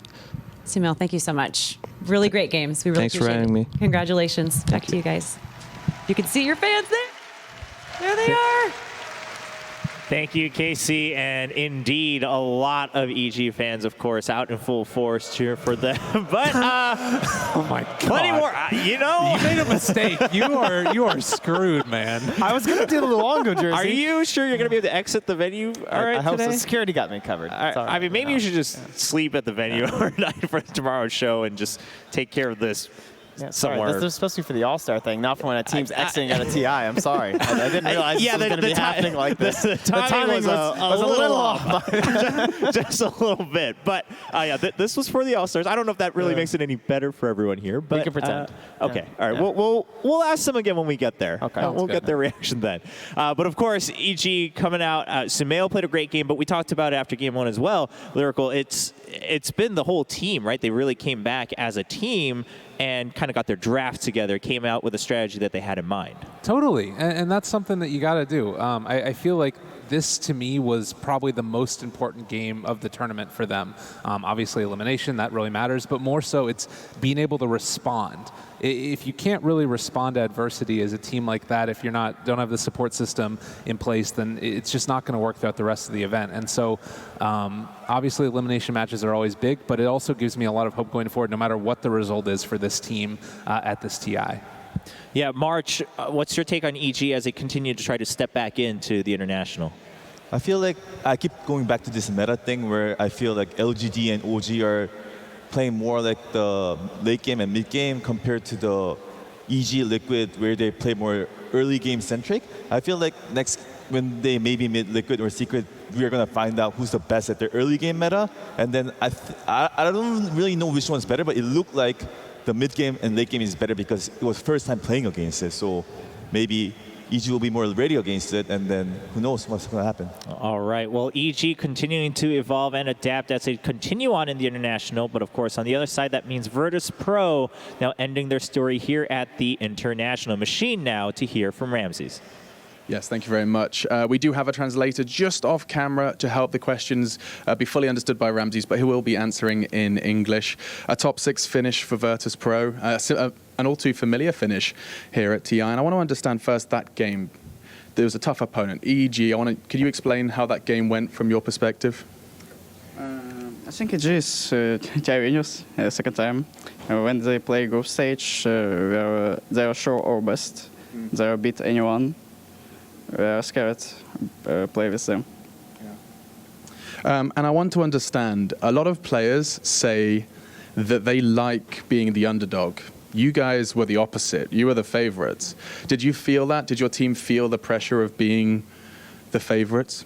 We try to don't feel we are favorites. Yeah. We are play Dota, just play. Yeah. We don't care. You guys look like you're having a lot of fun in that booth. Do you have some fun in that game? Yeah. Fantastic. And just the final question. You guys have got 2019 locked in. What's the plans now? Are you taking a holiday? You're going to just play more Dota? What's next for Ramses and virtus.pro? I don't know. We maybe speak later. Yeah. And maybe we have a holiday after TI. We have like 2 weeks after first minor or major. Okay. And we play qualifiers. Yeah. He's still thinking about the Dota. That's Ramses. Thank you so much for the time. We'll head back to the studio. Thank you very much, Machine, and thank you, Ramses, for taking the time. Still a big round of applause for VP. Yeah. You know, what? What are you talking about? I'm trying to focus. This is the Canadian passion that drove these chants, okay? We love to hate. And there's like 5 other fan bases in here ready to hate on this. Canada's, we like to hate? Is that the slogan?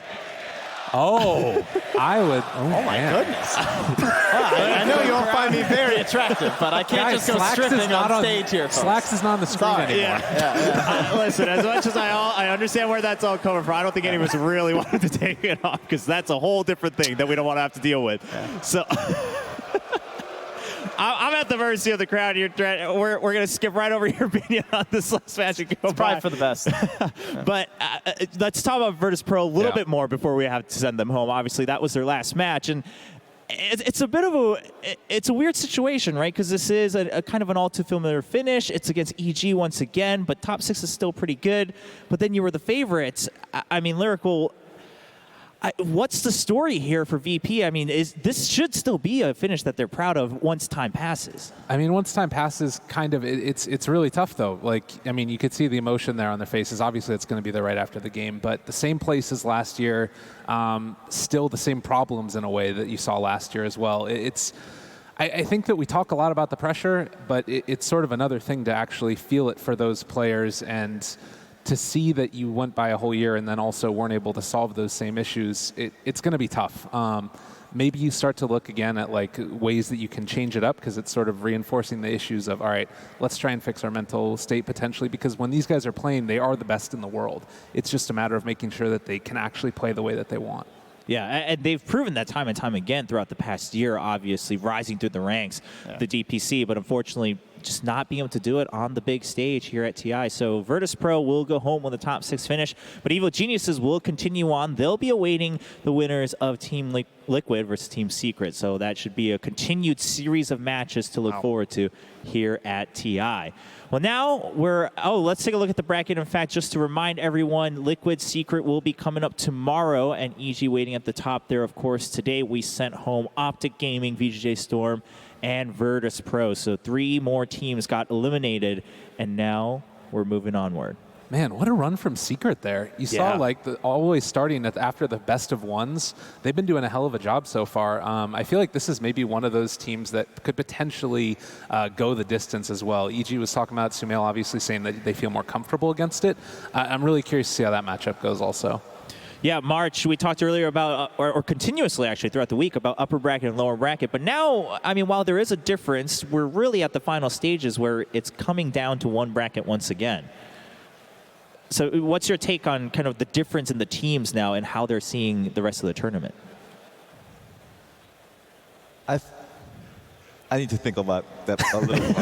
All right, sorry. No, I mean, I think it's an interesting aspect to look at, right? We talked about perhaps some meta differences and how the pressure plays out. It's shrinking a lot, right? But yeah, it's shrinking a lot. It's no longer this big, long road. It's like you can start counting the series on one hand, and you're just thinking, what do I need to actually win this? This is TI. Yeah. Like, you're looking at Virtus.pro. Yes, they were close, but they had a full year. They had all this time. They dominated the entire season, and you end up in the exact same placement as before.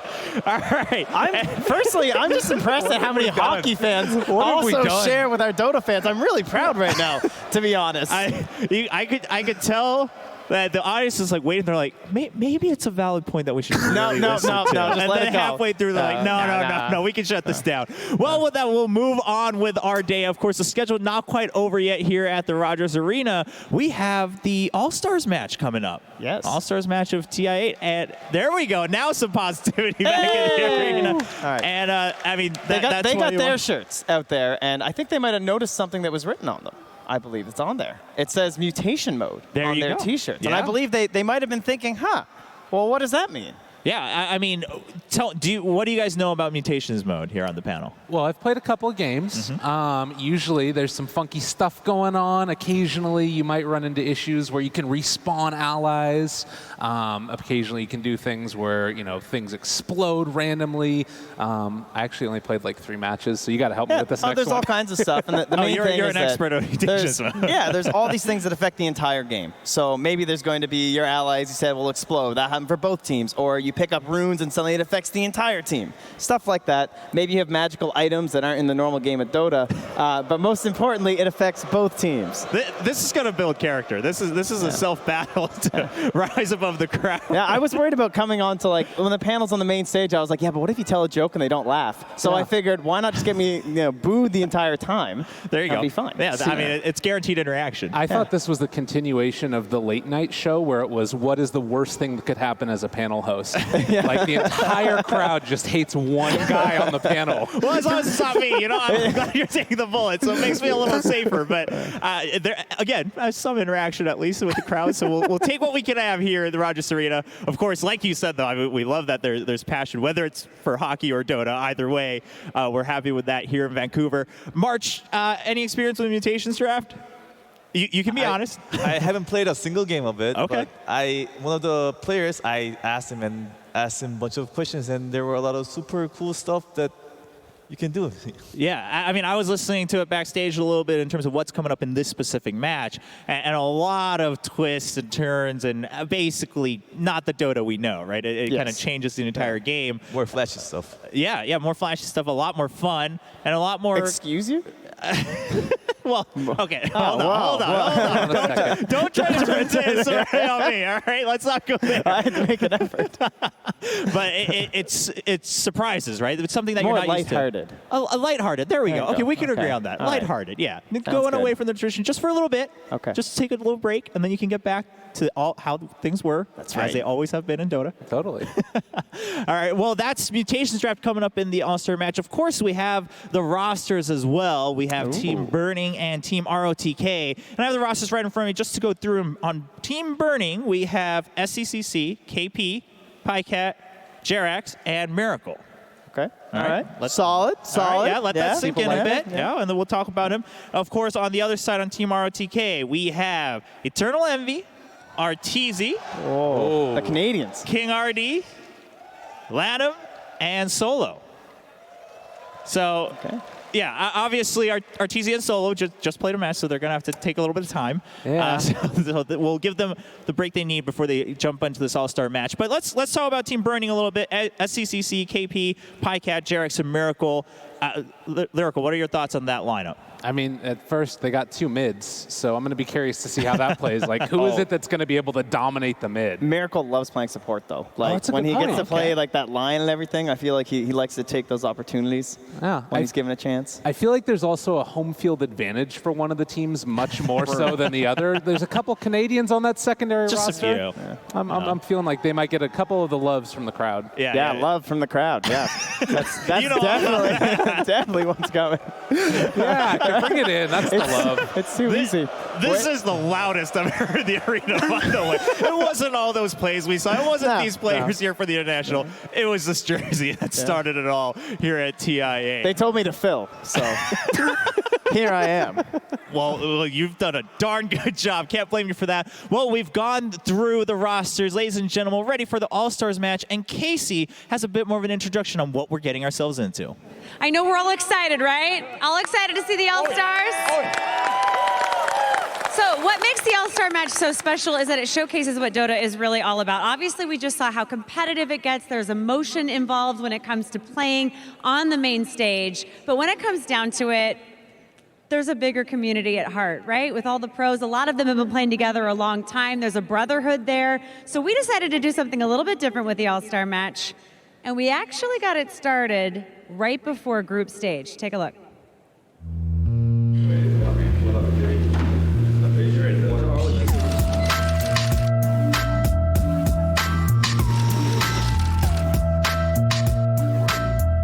Have you guys ever played a mode called Mutation Mode? Has anyone played it? Brian, you want to open the board up? Gladly. So, we got 3 tiers of mutations. Both teams are only going to get one of the mutation from each tier. So it looks like we're ready to do the coin flip. 他侥幸赢了我的话，可能我会让他亲一下我的屁股。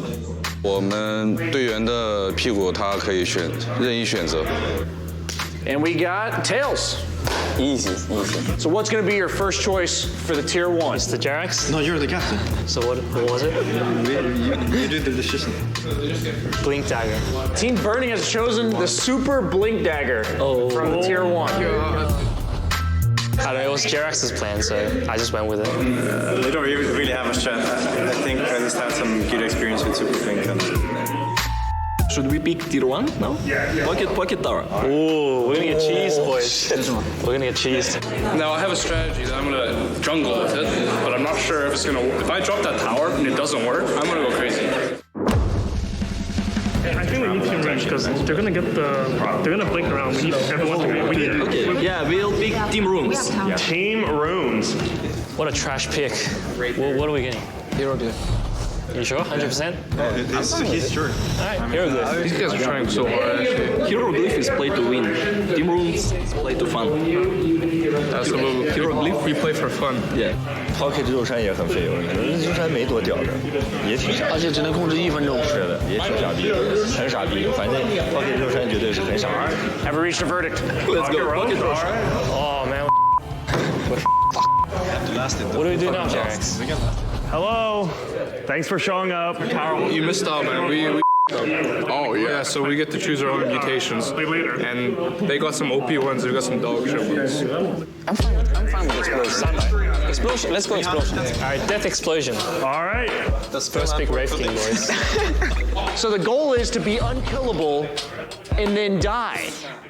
Well, you guys threw away your lead for that, but okay. Okay, in this game, if you tip somebody, the amount of tipping you do does pure damage to an enemy or heals your hero. Really? What? So I hope you guys all have some nice high compendium levels. What level is your compendium? I'm like 1K. Yeah, I'm also 1.3. All right, are you guys ready to draft? Yeah. Draft heroes? Yeah. Heroes. Do it now? Yeah, you're doing it now. Yeah, we're ready. All right, we're ready. It's go time. Let's do it.